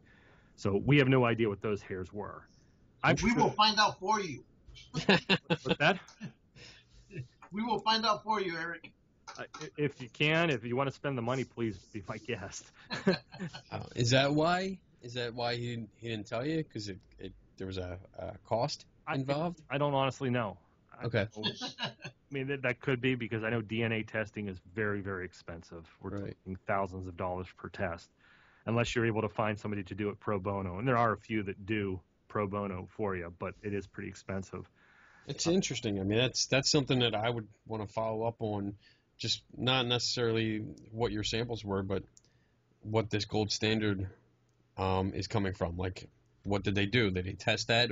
What were the tests on these 12 strands of hair that came to the conclusion that it was actually a Bigfoot or a Sasquatch, or, you know, that's where my curiosity is. Now I want to go look into that. Yeah, mine too, but unfortunately, Dr. Fehrenbach has retired. I've sent him hair samples before when he was still working and actively communicating with people.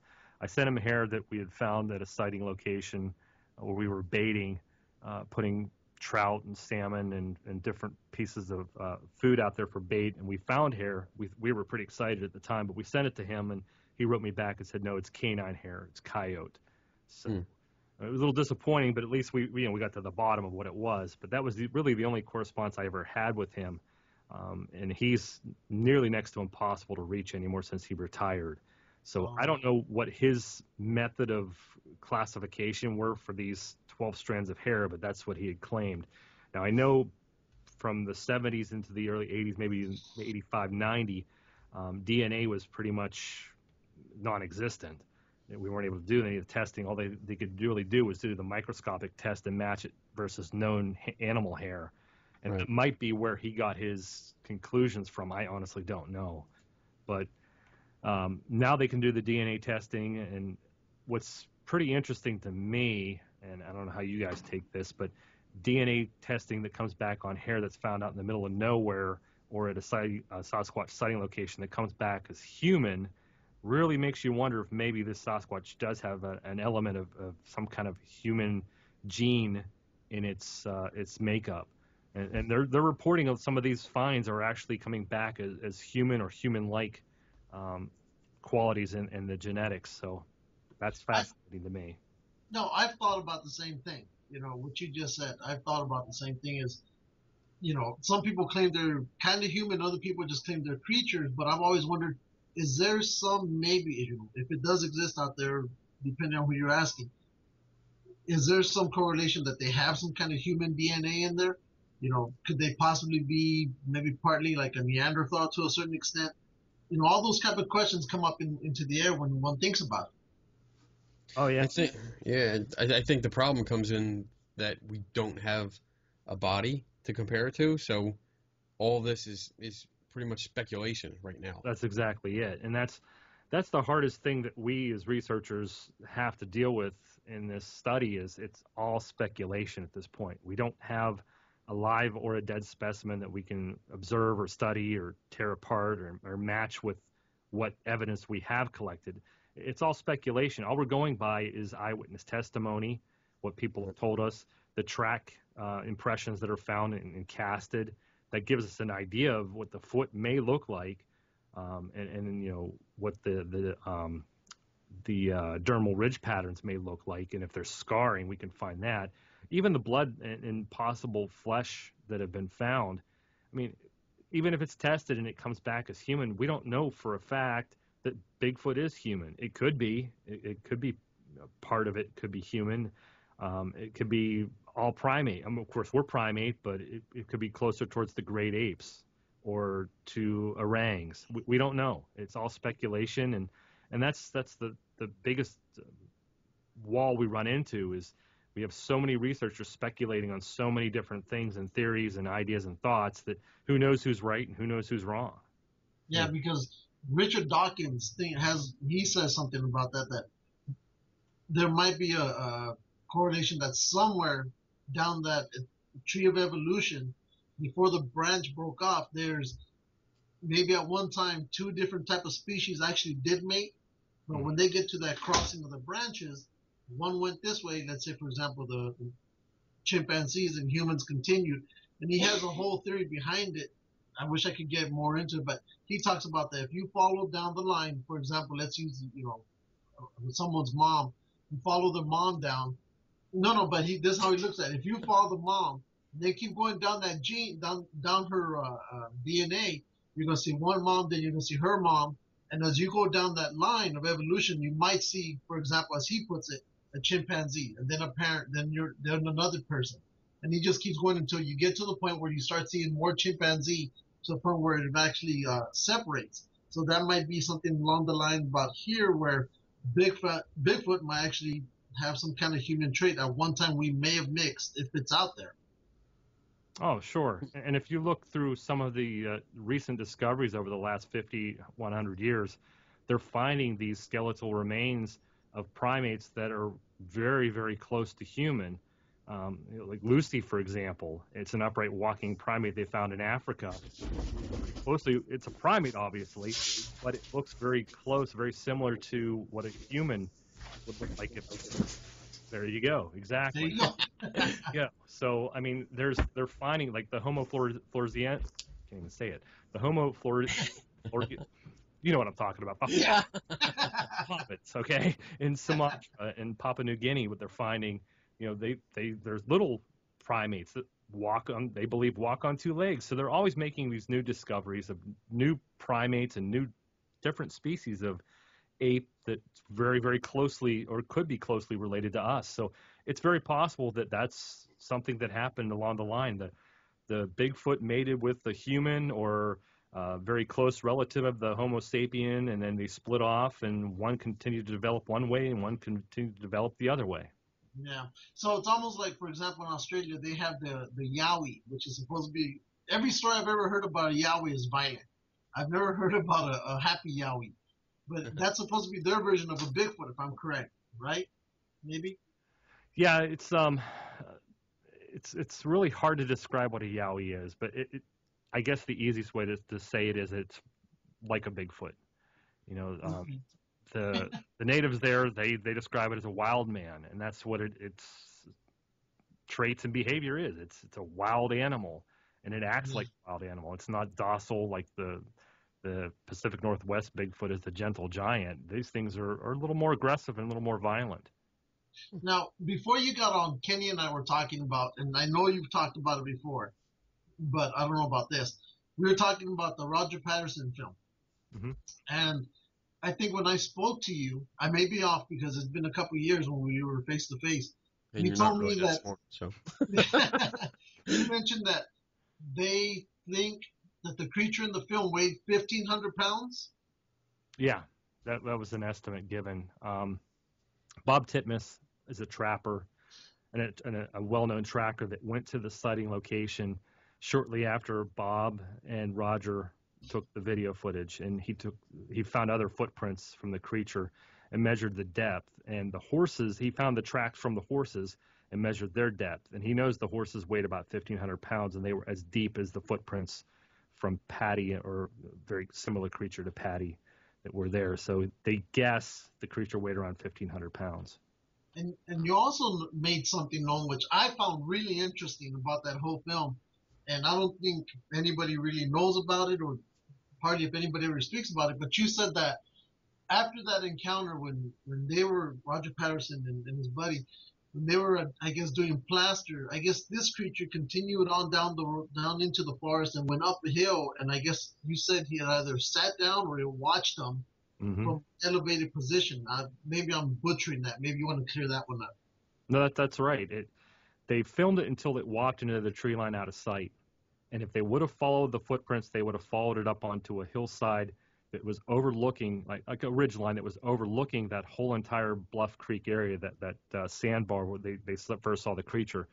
That's where the tracks led. Bob Titmus, who went out to that sighting location, followed those tracks into the forest, into the tree line. He followed them up the ridge line into an area, a clearing where this thing sat down. He found butt prints, and the tracks led to right to the edge of the ravine. And this creature basically sat down and watched them as they made plaster casts of the tracks. So, yes, that is correct.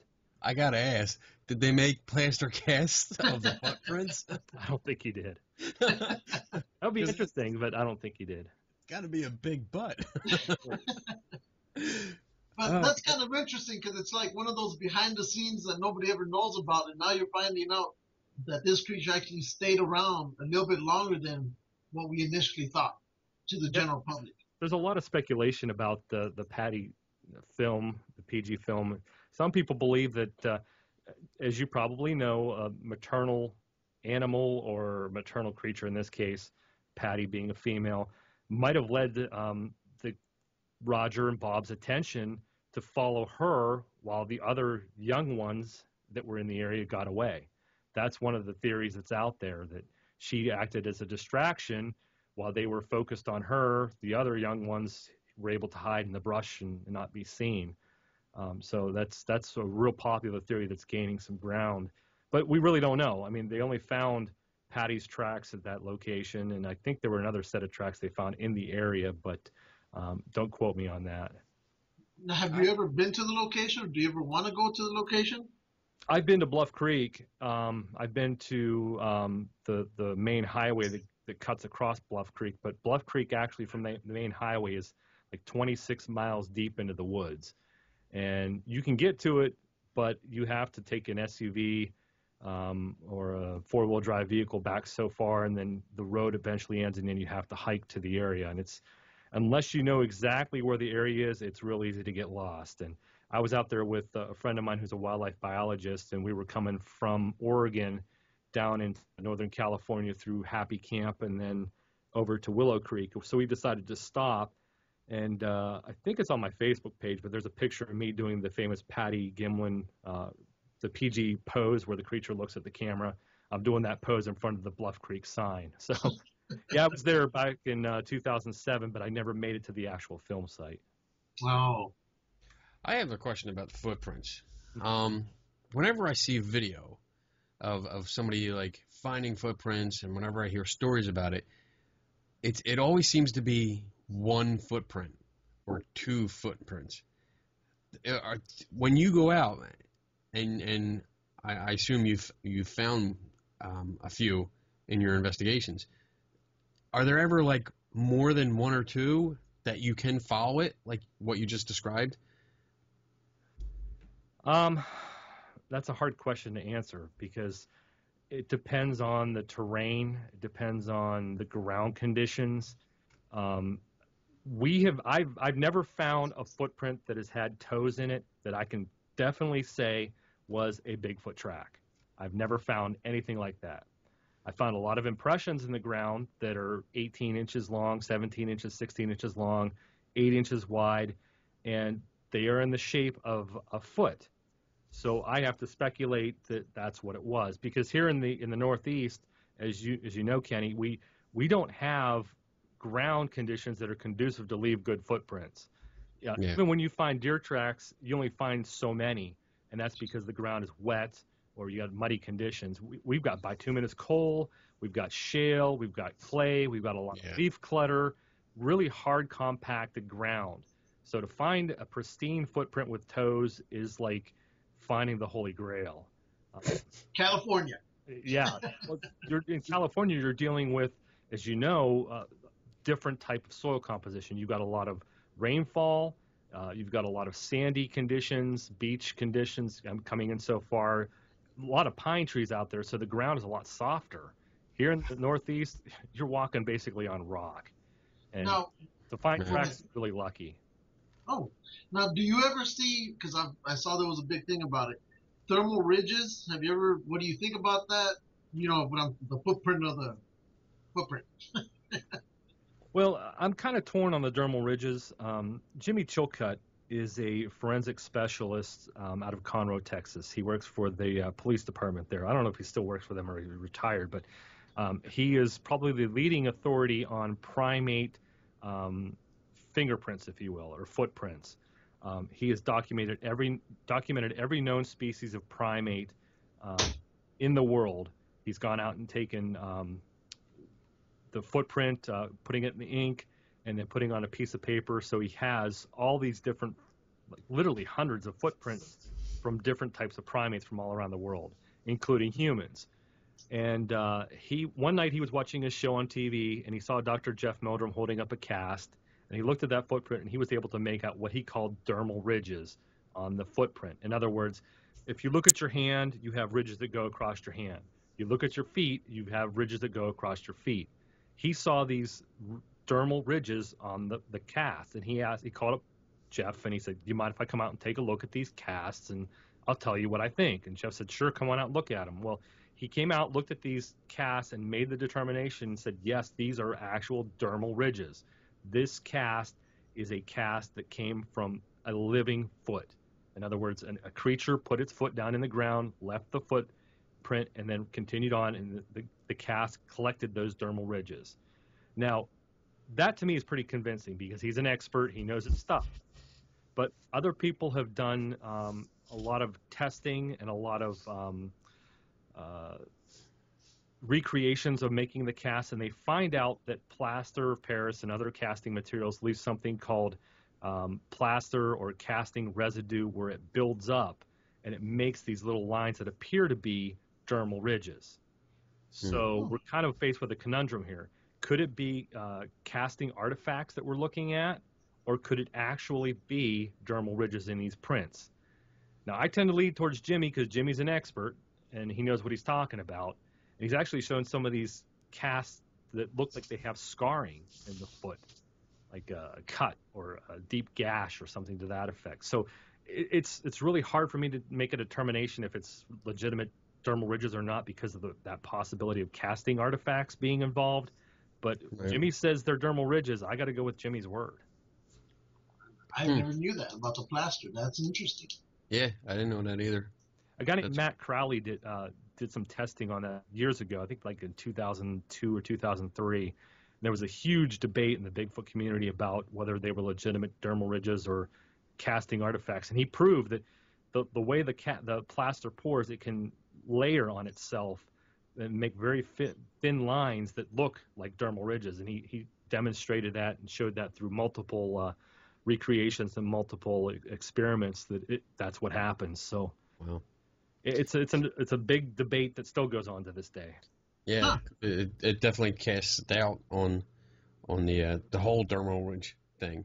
Have you the prints that you found? Have you ever seen anything like that? Not in the ones that I found. No, like I said, what I usually find are these human-shaped, very large impressions in the ground. Okay. There's only been a few cases where I found what I believe are toes in the track. Unfortunately, they were a little weathered whether it be from rain or from being a couple days, a couple weeks old. So I can't say conclusively they were Bigfoot tracks. They look like they had toes in the front, but it's really too hard to tell. So I throw that stuff out. I've never seen dermal ridges in the casts that I've made. Now, Louis, you've seen some of the casts that I had on display in Louisville, and some of them look just like big chunks of cement. Yeah. They do. They don't have the toes on them. They just look like a big blob of plaster or cement, and that's what we're finding. So we're speculating as researchers that they're possibly Bigfoot tracks. We don't know for sure, but they're found in an area where there's been a sighting, and the witness takes us, and that's what we find. Lou, where are your casts? Because we recently moved. Well, we moved. They're still packed in the garage. That's no excuse. Well, look, You knew he was going to be on the show. You should have had them out and ready to go. They still give me nightmares because of me being held up at TSA. Okay. Whatever. A funny story I'll share with you real quick. You guys Sure. know John Zaffis, right? Yeah. Yes. Okay. I was at an event with John years ago, and John and I are buddies, and I gave him a couple casts to take home with him, and sure enough, he was stopped at TSA as well, thinking they were plastic explosives. No. He always laughs at me about that, and we joke about that. I still get a laugh from people when I tell them my experience when I have literally had 10 of them around me and people are just passing through the security gate like nothing. So because of me, I might have could have caused the plane to get hijacked. Good one, Lou. And now a question, and it goes to the TV shows. And I know you're friends. I think you're friends with the guys on Finding Bigfoot. Just work with them, right? Yeah. Yeah, and I'm not gonna say, I don't want to say anything that's taken as offensive or anything. So it's just, but I'll do that. No, I'm kidding. but really, it's like a two-parter. Between that show, Finding Bigfoot or Killing Bigfoot, which of the two do you think have caused more damage or help to the community between those two shows? They both have caused damage to the community. They both have done good for the community, too. I think Killing Bigfoot has done a little more harm because it shows people out there with guns wanting to actively kill the creatures, and that's not something that I agree with. I mean, I agree we have to have a body to prove this conclusively, but I'm not going to be the one who goes out there and shoots it. If that's what they choose to do, that's fine. They can go do that. I'm not going to put them down for their decision of their choice, but it shows that to the public that there are people out there who take guns out there and purposefully go looking to hunt and kill these things, and it's okay. It's acceptable. So then you're going to have every hunter running around in the woods with a gun trying to shoot one of these things, and you might run across somebody in a suit, shoot and kill them, and then what are you dealing with? Homicide. Yeah. So I don't agree with the Killing Bigfoot guys. They're nice guys, and I'm friends with a couple of them, but I don't agree with their methods and their reasoning for doing it. I'm with you. The Finding Bigfoot guys, I'm friends with Bobo and Cliff and Matt and Renee. I know them very well. I worked with them recently on an episode, the last episode of the season 7. They just filmed in Pennsylvania, or they just shot in Pennsylvania. All those sightings on that show were cases that I investigated, so pretty cool to see that. But those guys are out there doing their thing, and it's not really what we do as researchers, so it comes across kind of dulled down for the public, and it's not meant for the Bigfoot community. It's meant for the general public. It's entertainment. It's for them to get a rise out of what they're doing out there, and to draw interest. And that's what it's done on the positive side. It's really brought the subject of Bigfoot out of the proverbial closet, and it's made it less taboo. So people can look at the Bigfoot subject now. They talk about it around the water cooler. Hey, did you see Finding Bigfoot? They did this, they did that. It's more accepted. Brings a little more ease to the witnesses, so they don't feel like they're going to be ridiculed or made fun of. So that's the positive thing. The negative thing is that's not really what happens in Bigfoot research. Those guys go out, they hear a wood knock, they see something, they hear something almost on every episode. That doesn't happen. Probably 5% of the time, almost 20 years I've been doing this, 5% I've had something happen. The other 95% is sitting in the woods in the dark, day or night, whenever I'm out there, watching deer, listening to owls, listening to birds, seeing other people walking through the forest. that stuff doesn't happen every time you go out. It's very, very rare that something does. But as I said, it's television, and it would be a very boring, short-lived show if they did 2 or 3 weeks showing somebody sitting against a tree for 6 hours just watching a bird chirp. So you mean according to Bobo, Bigfoot doesn't like a party? Because I've seen that episode where he throws a rave party in the middle of the forest with lights and who knows what else, banging on drums. I was like, I don't think you're going to get Bigfoot next to you on that one. What did you think? I understand the reasoning he did that, because it's something unique and different, and a lot of lights, a lot of noise in the forest might pique their curiosity. They might come in and say, what the heck is going on over here? Who's the DJ? What's the tunes they're playing? It might draw Bigfoot in, but as you saw on the show, it didn't work. So No. that's what's kind of cool about Bobo and Cliff and Matt. They're always thinking outside the box and trying new things to try to lure these things in, because if you don't, you're just going to be spinning your wheels, and we're going to keep recreating the wheel, so to speak, for forever. So you always got to try new things. But I knew it wasn't going to work, but it's television, it's entertaining, and hey, they had fun with it. It's just like the ghost hunting shows and UFO hunting shows. It's for entertainment. Yeah. It's not because I'm the big skeptic. All right, I'm the science enthusiast, and I've watched one episode of Finding Bigfoot, and nothing personal against, I guess, the guys that do it, but I couldn't take it. I watched it and I was like, wow, this is just like the ghost hunting shows. I cannot watch this show because it drove me crazy what they were doing. But I mean, like you said, it's for entertainment, and that's how it should be taken.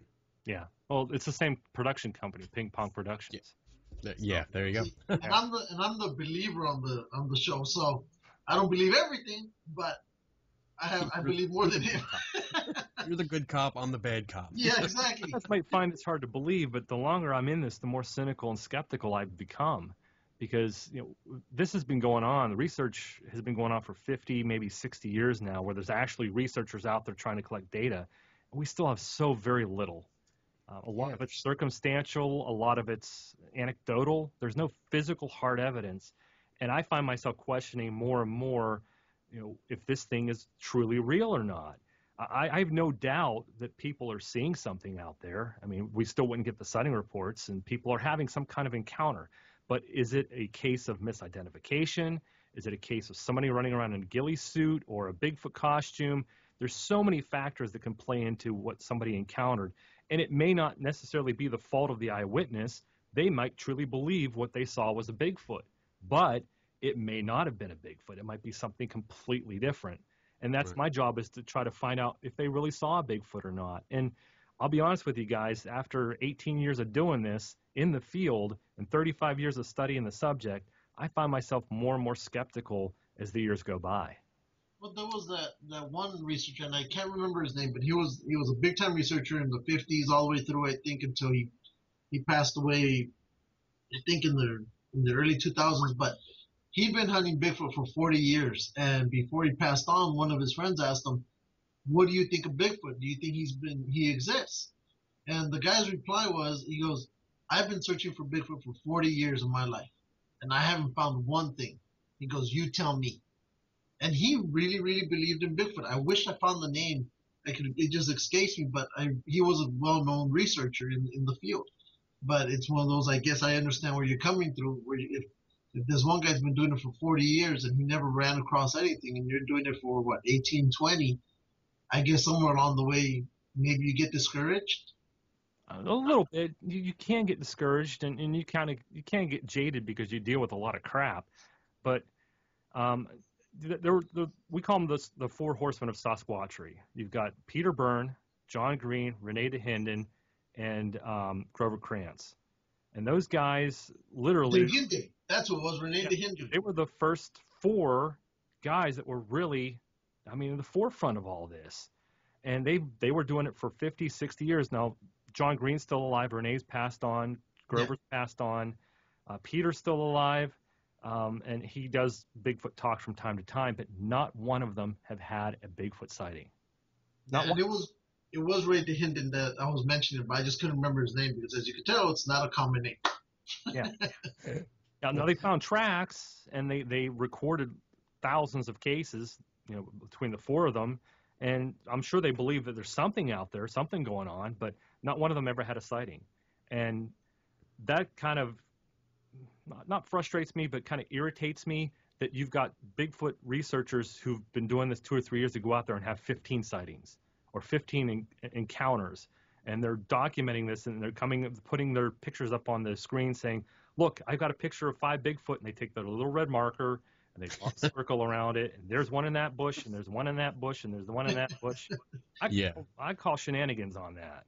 You mean like Rick Dyer? No. Get into Rick Dyer. and I was gonna bring that up.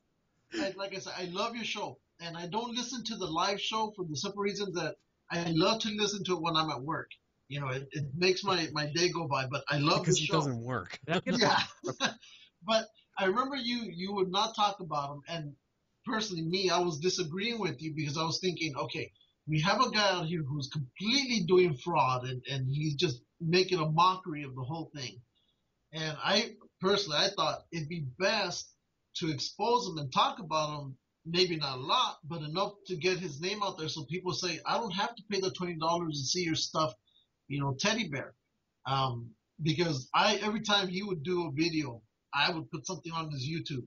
And in fact, I put so many things about him on his YouTube that when I searched him, my face showed up on the first page on Rick Dyer, on Google. So I thought that was pretty cool. But that's the only time I disagreed with you was when you wouldn't talk about him, and I felt we needed to talk about him so he wouldn't continue taking people's money. And I know we have different views on it, but I understand where you're coming from, that you don't want to give him any publicity. Yeah. Well, my thinking behind that was, okay, the first time he came out with his very first hoax, the Bigfoot in the freezer in Georgia, nobody knew who he was. And when we found out it was a hoax, everybody that knew it was a hoax went right out of our way to dispel it, to prove he was a hoaxer, and prove that thing in the freezer was a suit. So we did our diligence. Then he came out with a second hoax and a third hoax, and this latest one with the Hank stuffed Bigfoot. This was his fourth one, and he claimed he shot it in Texas. So by now, if people don't realize that he did this 4 times prior, that's their own fault. All you got to do is Google his name, Rick Dyer, and you can see what an idiot he is. Yeah. So, I mean, that's there for them. All they have to do is do a little bit of research, and they'll find out what he is. Me going out there is saying, Rick Dyer did this, and Rick Dyer did that, and Rick Dyer is this, and he's that, and he's doing this, gives him the publicity that he wants. He's a sociopath, and he loves the publicity. And more people that go to his website, and he gets the hits, and then go to look to see if this thing's real. If we don't talk about Rick Dyer and everybody's quiet and Rick Dyer's trying to make noise for himself, Rick Dyer's the only one making noise for himself. Right. That was my thinking on it. I'm with you. Like to talk about the somebody that does something like that constantly hoaxes and is just an all around douchebag. I have no desire to give him any kind of credit or attention or anything because exactly what you said. It'll draw people to him, and that's what he feeds off of. That's what he gets his jollies off of. So I have no problem not talking about him. It's all Lou's fault that we're talking about him. Shut your mouth. You shut up. Well, here's something that kind of irritated me about the whole Rick Dyer thing, and then I'm done talking about him. Okay. All right. In 2008, them off, Lou. No, that's not Lou's fault, but it's Rick Dyer's fault. In 2008, he did the whole freezer Bigfoot thing. The media bought into it. They had a huge press conference. CNN's covering it. You got MSNBC, you got Fox News, all these major things following this. Yep. They know about Rick Dyer. His name is in the press. 2012, 2013, he's back again making similar claims. Why didn't the media go back to 2008, Google his name, and look back in their historical archives and see this guy's a douchebag? And say, why are we giving this douchebag publicity? Yeah. Yeah. Here's again, they have him on national television doing interviews. Bigfoot hunter Rick Dyer claims he shot a Bigfoot and he's going to parade it around Texas. Well, hello? He did the same thing in 2008, you morons. That's modern journalism. It is, and it makes them look like really piss poor journalists. Yeah, I agree. That's the only thing that irritated me about that thing. But okay, I'm done venting about Rick Dalton. We're done. No more of that. So we'll go to this one then. Oh boy. Frank Peterson, is he a real person or not? Is there a documentary? I kept hearing his name everywhere, and I can't seem to grasp what's going on with this. That movie was made by Ryan Cavallini. We started filming that in 2005, and he would follow different researchers from Pennsylvania around and just document what we did. And in 2010, he and I talked about making a movie, but he had nothing. What he wanted to do was kind of different from just every other documentary that's out there. He wanted to put a twist on it, and he didn't have a catch to the whole documentary thing. He wanted to do something fictional and something documentary and combine the two. And then Ryan and Dave Rupert, he's a Pennsylvania Bigfoot Society member, they found out about a case that took place in Phillipsburg, Pennsylvania, central PA, where a guy on his deathbed claimed to a cop who was a friend of his that in the 70s, he and a hunting buddy shot and killed a Bigfoot. They buried it on the hunting cabin property, and they never told anybody about it. And here on his deathbed, he's confessing it to this cop and his family members. We got word of the case, the Pennsylvania Bigfoot Society. Dave and Ryan tried to follow up several times with the family and with this police officer. They confirmed that, yes, that happened, that he did confess it, but that's all they would talk about. They wouldn't give any more details. They wouldn't let us interview them personally to find out details about his story, where it took place, what year. So all we had was this happened, this guy claimed this, and that was the whole basics of the fictional part of the movie. So Ryan took that story, that claim, and he built the fictional part off of that claim. He made up Frank Peterson as the supposed hunter from the 70s who killed this Bigfoot. And then later in life, before he passed away, he was videotaped confessing that, yes, he shot and killed a Bigfoot. So Frank Peterson does not exist. There's no such person as Frank Peterson. It's a fictional character, but it's based on a supposed real gentleman who claims that he shot and killed a Bigfoot in the 1970s. It's kind of a weird fictional twist to the movie, but sprinkled in throughout the movie are the documentary portions of the film showing myself and other researchers doing our field work and how it relates to his story. So it's a kind of a cool concept. I don't think it's been done before, but that's the whole, looking for Frank Peterson kind of deal. Oh, okay. Sweet. Cool. Now, since we're getting towards the end of our show, quick question. I'm going to have one question. Ken will have another one, but this one is Chewbacca. Do you think George Lucas based Chewbacca off of Bigfoot? Because, look at the similarities. They're both tall. They both howl in the night. They both have all this long brown hair, except the difference is Chewbacca's walking around with a plasma crossbow. What do you think? I got George Lucas on my speed dial. If you give me a minute, I'll call him and ask him. Ooh. No, I don't know. I honestly don't know. That brings us to a standard question that we ask everybody on this show. Star Wars or Star Trek? Star Wars. Yes. That's it. We've waited. He can stay. He can come back on the show now. I don't know George's thinking behind the Chewbacca. I've heard people speculate and talk about, oh, yeah, he was interested in Bigfoot because it came out in the early 70s, the Patterson-Gimlin film and Planet of the Apes, and it's his motivation or basis for Chewbacca. I honestly don't know. It could be, and yeah, you're right. It does fit the descriptions of what people say Bigfoot looks like. It's tall. Peter Mayhew's a big dude. Yes. He's tall. He's hairy. He's he roars. He likes to pull the arms off of droids. Could be a Bigfoot we're dealing with here. I honestly don't know. So we should just call these things Wookiees instead of Sasquatch, right? Yeah, I think it'd be a little more family friendly. It would be fun. It would get more interest, I think. I'm a Wookiee hunter. Yeah, there you go. Oh, you I read that you've been working on a book. Oh yeah. Oh boy. I know that sound. I've been working on a book for years now, and I'll be the first to admit I'm not a writer. I'll never claim to be a writer. I think I have ADD. I start to write and I'll get into a chapter and then I'll just like lose focus on it and put the book aside, and then I'll come back to it a couple months later and read that chapter and go, man, this sucks. Start reading it all over again. So I've got about 5 or 6 chapters written, and I've let a couple published authors read it, and they've liked what they've read, but that's as far as it's gotten. I'm more concentrating right now on field research, and I'm enjoying the radio show that I do, and my time's really limited as far as to try to get enough time to sit down and actually write. I just, like I said, I have ADD. I'm busy writing something and look out the window and see a squirrel. I'll be like, oh, and then train of thought, and it's done. So I think that's true for any kind of writer. I mean, I do write. I write a lot. I write articles for various websites, and I've put out a couple books that I self-published, one that I published, and I'm rewriting one. And I did the same thing today. I mean, we got, I don't know how much snow you got. We got like 7-8 inches here. Yeah.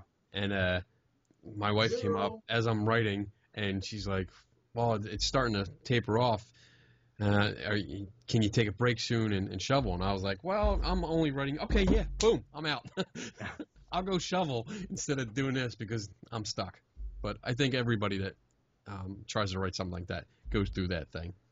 Yeah, I've had a number of authors offer to help and give me suggestions on how to set the book up, and then I get in a mindset where I want to write about this, and then somebody suggests, well, no, people would like to read about sightings in Pennsylvania, so write a book about that. And I'm like, well, I have enough reports, and I probably could put a book out about all the sightings in Pennsylvania. And then I change my mind, and I want to write about the history of Bigfoot in Pennsylvania, because there's a lot of history that can be written about. And then I change my mind, and I want to write about my experiences and what I've dealt with and come across, on a personal level and a people level. So there's so many different avenues. I start down one way, and I'm like, oh, and I change my mind, and I put it aside, and it sits for 6 months, and I pick it up again. So maybe someday before I'm dead. Sounds like you need to actually start 3 books and just have them going whenever you feel the urge to do one. Jump on it. That's funny. All right. So whenever you decide, if you don't mind, if you ever go out again for another research, me and Kenny would love to go with you on one. Experiences, see what it is that you do. I'm willing to fly all the way from California just to go down there and do this with you, if you don't mind. No, I'm not going to go into the woods with a Mexican. No. No, you guys are welcome anytime. I take anybody out. The only thing I tell people to go out with me is just don't expect to see or hear anything. Just, enjoy it for what it is. Right. You're going out in the forest. We might get lucky and have something happen, and there's been very few times that's happened, but it's worthwhile when it does. But most of the time it's going out there and just looking at the terrain, checking out the wildlife, enjoying Mother Nature. And that's what I love about it. I mean, if nothing else I get out of it, I get to be outdoors.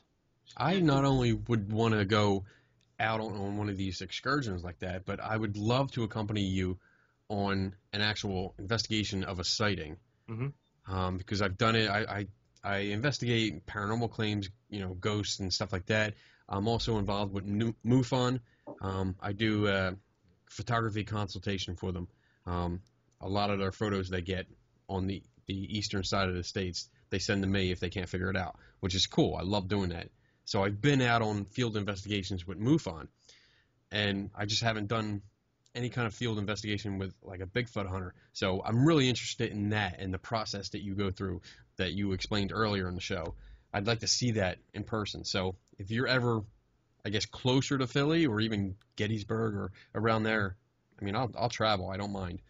I've done a couple out in Adams County near Caledonia. Cool. And the shot there. So, yeah, I don't have a problem with anybody coming with me on an expedition or an investigation. It doesn't bother me at all. I mean, sweet. Yeah, I always appreciate an extra set of eyes because I might miss something and overlook a track or overlook broken brush. It's easy to do if you're not really, really focused if you're trying to talk to a witness. So, yeah, the more the merrier, I say. Cool. I'm down. I'll fly. Screw you, Lou. You stay out there. This is my Hey, I want to go. My state. You stay out. Yeah. Don't bring any Bigfoot cast with you. Okay, I'll do that.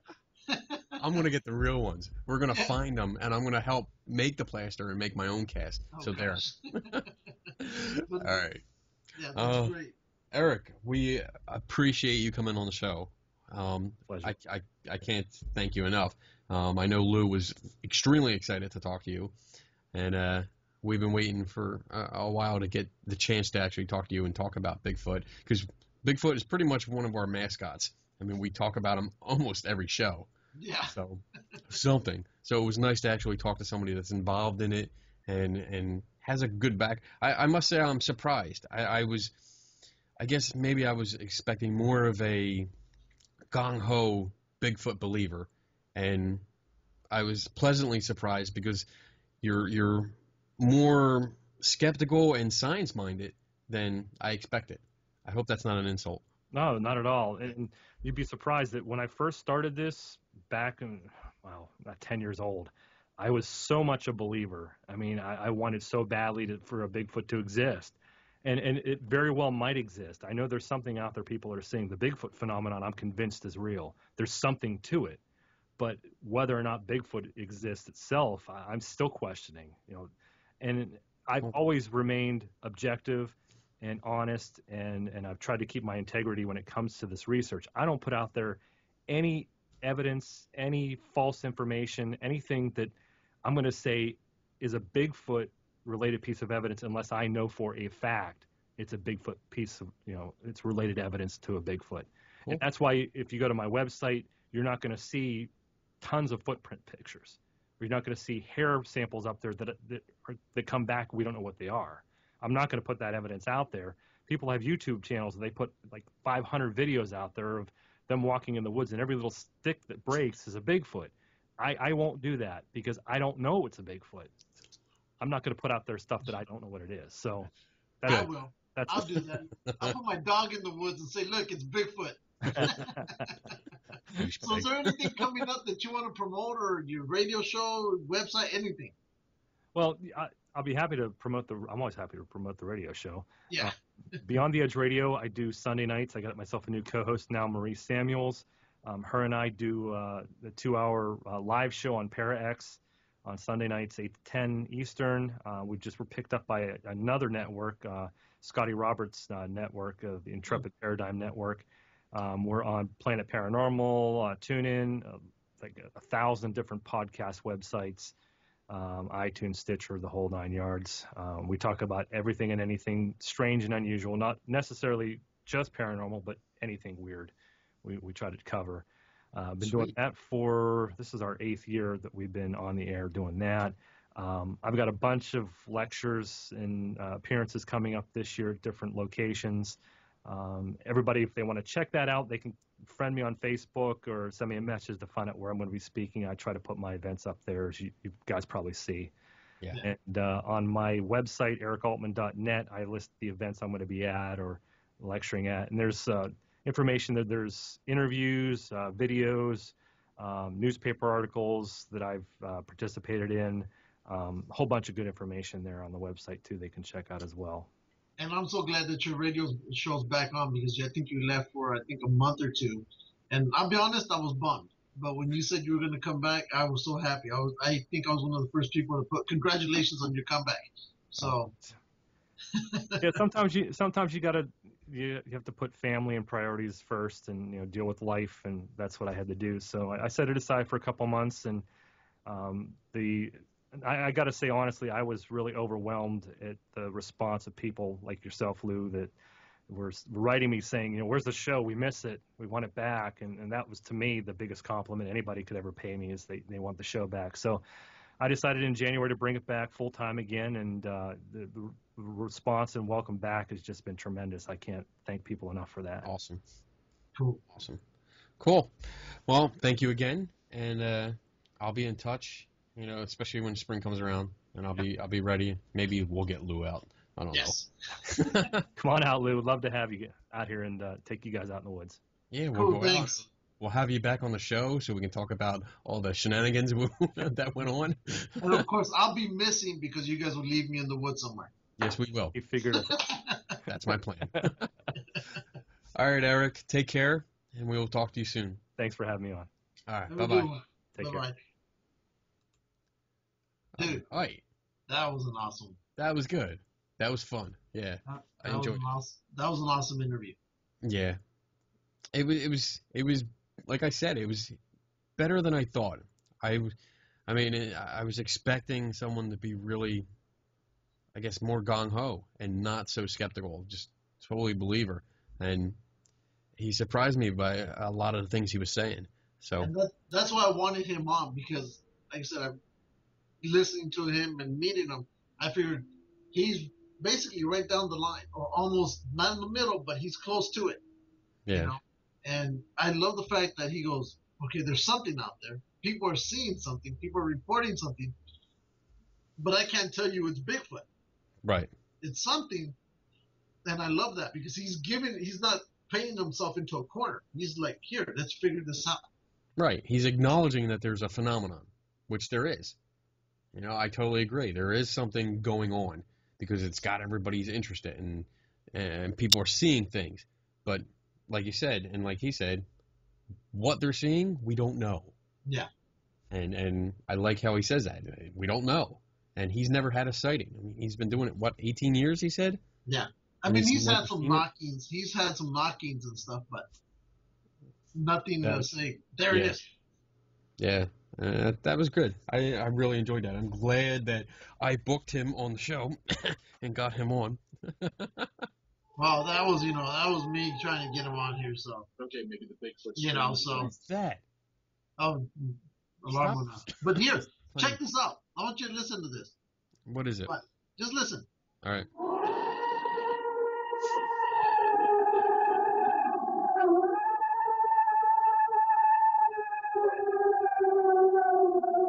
The sound you hear is what some experts claim to be a Bigfoot scream.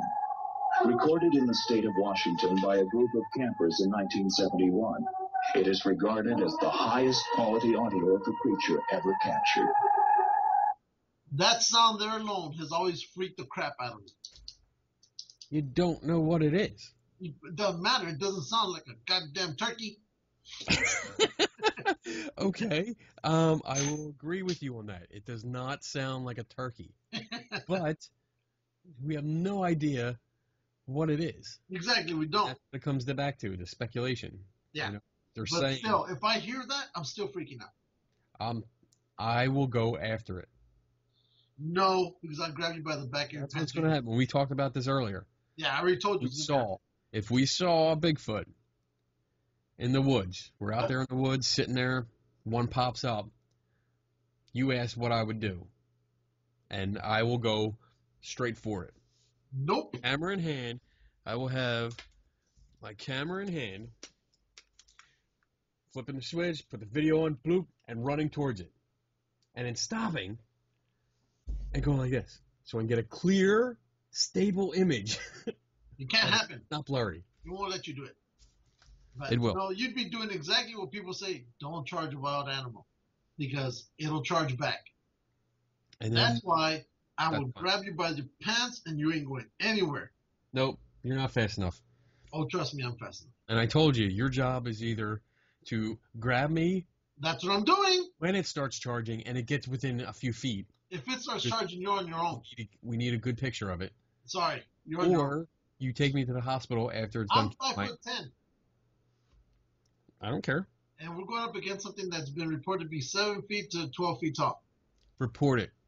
And I think they're embellished. Yeah, and you know what? From a distance, it looks really nice if it stays there. No.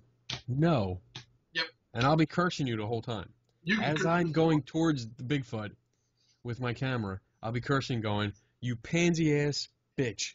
And that'll be the last time we'll see you, and you'll end up in Dead Police Chapter 5 book, Missing 411. I'll come out like a week later, just nothing but my underwear on, being like, yo, I just spent the week with all the Bigfoot family. It was great. They had rum. The big one, his name is George. But you know what? That was an awesome interview with Eric. That was absolutely. I loved it. And yeah. And I was even watching you while we were going through it, and I was thinking, Kenny's hearing stuff he's probably never heard or knew about. I was paying attention. Yeah, that's what I'm saying. And I could see your interest in it. I was like, wow. There were a few points where I really wanted to say something. Yeah, I know. I caught those points. Yeah, and I was like, I just want to say something. Oh, I'm gonna wait. I'll hold it because I don't want to upset Lou. Well, I appreciate it. Thank you very much. Yeah. And did you catch my little sign language? Like, yeah. Hey, we're at 2 hours. I saw that. We're now at 2:38. We're now at we're 2:20. So we're almost at a 2.5 hour show. We're almost topping our Tenny show. How long was Tenny? Tenny was like 2 hours and 48 minutes, I think. Unofficial sponsor number, what, 6? 5. 5. 5. And Eric Altman will be on official sponsor number 6. And Bigfoot will be on official sponsor number 7. Because it's always on here. We've had a lot of sponsors today. Yeah. Still not getting paid. Exactly. Oh, well. All right. So let's wrap it up because it's 12:30 here. And I really need to go to work in the morning. Yeah. So in 4.5 hours. So you have anything coming up? I think there's a Pasadena Comic-Con coming up this weekend, but I'm not sure. Okay. Nope, I think that passed. Sorry. Let's see. I got nothing. Next week is actually interesting because we don't have a guest on our show, so it's going to be just you and me unless, we find somebody. But the Friday the 13th, I'm gonna take over guest hosting duties for that other show that I've been on, the Paranormal Talk Radio, because the one guy can't make it. He's got an investigation, so I'm gonna do it with his co-host, and it's not really gonna be a show where we're gonna talk because he's interviewing. They're gonna do a pre-recorded interview of, and I'm not even gonna try his name, that Egyptian guy that you see on all the shows about pyramids. That guy. Professor, I think Malawi, I think is his name. Yeah. Malawi? So they're doing that, and they're gonna play it. So I'm gonna get to listen to that live. I'm excited about that. If I'm correct, he was the main historical curator for all of Egypt and all their stuff. Where I think, I think he recently stepped down, maybe 2 years ago. He stepped down. Now somebody else is in charge. Everything. Yeah, he even had his own TV show where they had, it was like a reality where they had to bring interns, and they would all be fighting for a spot on his on his crew. I liked it. I thought it was a cool show. I like listening to him even on the repeats. So we should try. Maybe I'll try it next month and get those guys, Matt and Tim, from that show. Maybe we can get both of them on with us. So we could have a WrestleMania throwdown. Yeah, we could have like a show-to-show kind of us Geeks and Ghosts versus Paranormal Talk Radio. That's right. Let's see what happens. Titans will be flying. Saturday the 14th, going over to Cherry Hill, New Jersey for Monster Mania. That's what I'm thinking about. I almost forgot. At the end, March 28th, they're having a horror con convention down here. Oh. Guess who's going to be there in Pasadena? It's in Burbank. Burbank, California. Okay. And who's going to be there? The person who we all know and love, the godfather of zombie movies, and he barely ever comes out to do anything.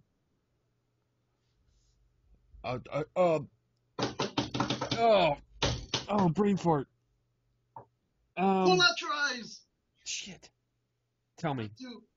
George Romero. Yes. Damn. So he's going to be there at the end. I'll try picking you up an autograph. Yes. So but I can already tell you now, that line is going to be huge. Yes, it is. So I hate waiting in line, but I'll do it because he barely comes out. If it's too long, I mean, you don't have to, but I'm gonna do because he hardly does them. He's like the Lando Calrissian. He hardly shows up. So who else is also going to be there is Linda Blair. I won't be in that line. Why not? No. Oh, come on. No, I already told you. Well, send your wife or your kids. Put them in line and get me an autograph of her. We'll see. Send the kid over. We'll see. She's an actress. It's not real. I'm sorry. Okay. Just send the kid over. It's George Romero or it's nothing. When we get off, just call your son over. I'll talk to him. George Romero. Okay. Okay? All right. That's important to Lynn Blair. So. Oh, what else? Oh, and then the 21st is Galacticon. So I'm busy for the next 2 weeks, 3 weeks. I'm good. I'm doing an Irish deal this Sunday, so there. How about that? Irish deal? Like an Irish festival? Yeah. Nice. You know what I've never had was green beer. I've never had it. I know it's something different, but I want to try it just to do one. It's just dye. I know, but I want to have just one goddamn green beer. Okay. Every year I miss it because I'm always busy. I'm going to do it this time. And you know what I'm going to wear? I'm going to wear my Gettysburg Irish Regiment shirt. There you go. It's green with the Irish logo on it. And off we go. Okay. All right. Let's wrap this up. All right. Let's wrap it up. All right. Never stop learning. Take nobody's word for it. Good. And we are out in 3, 2,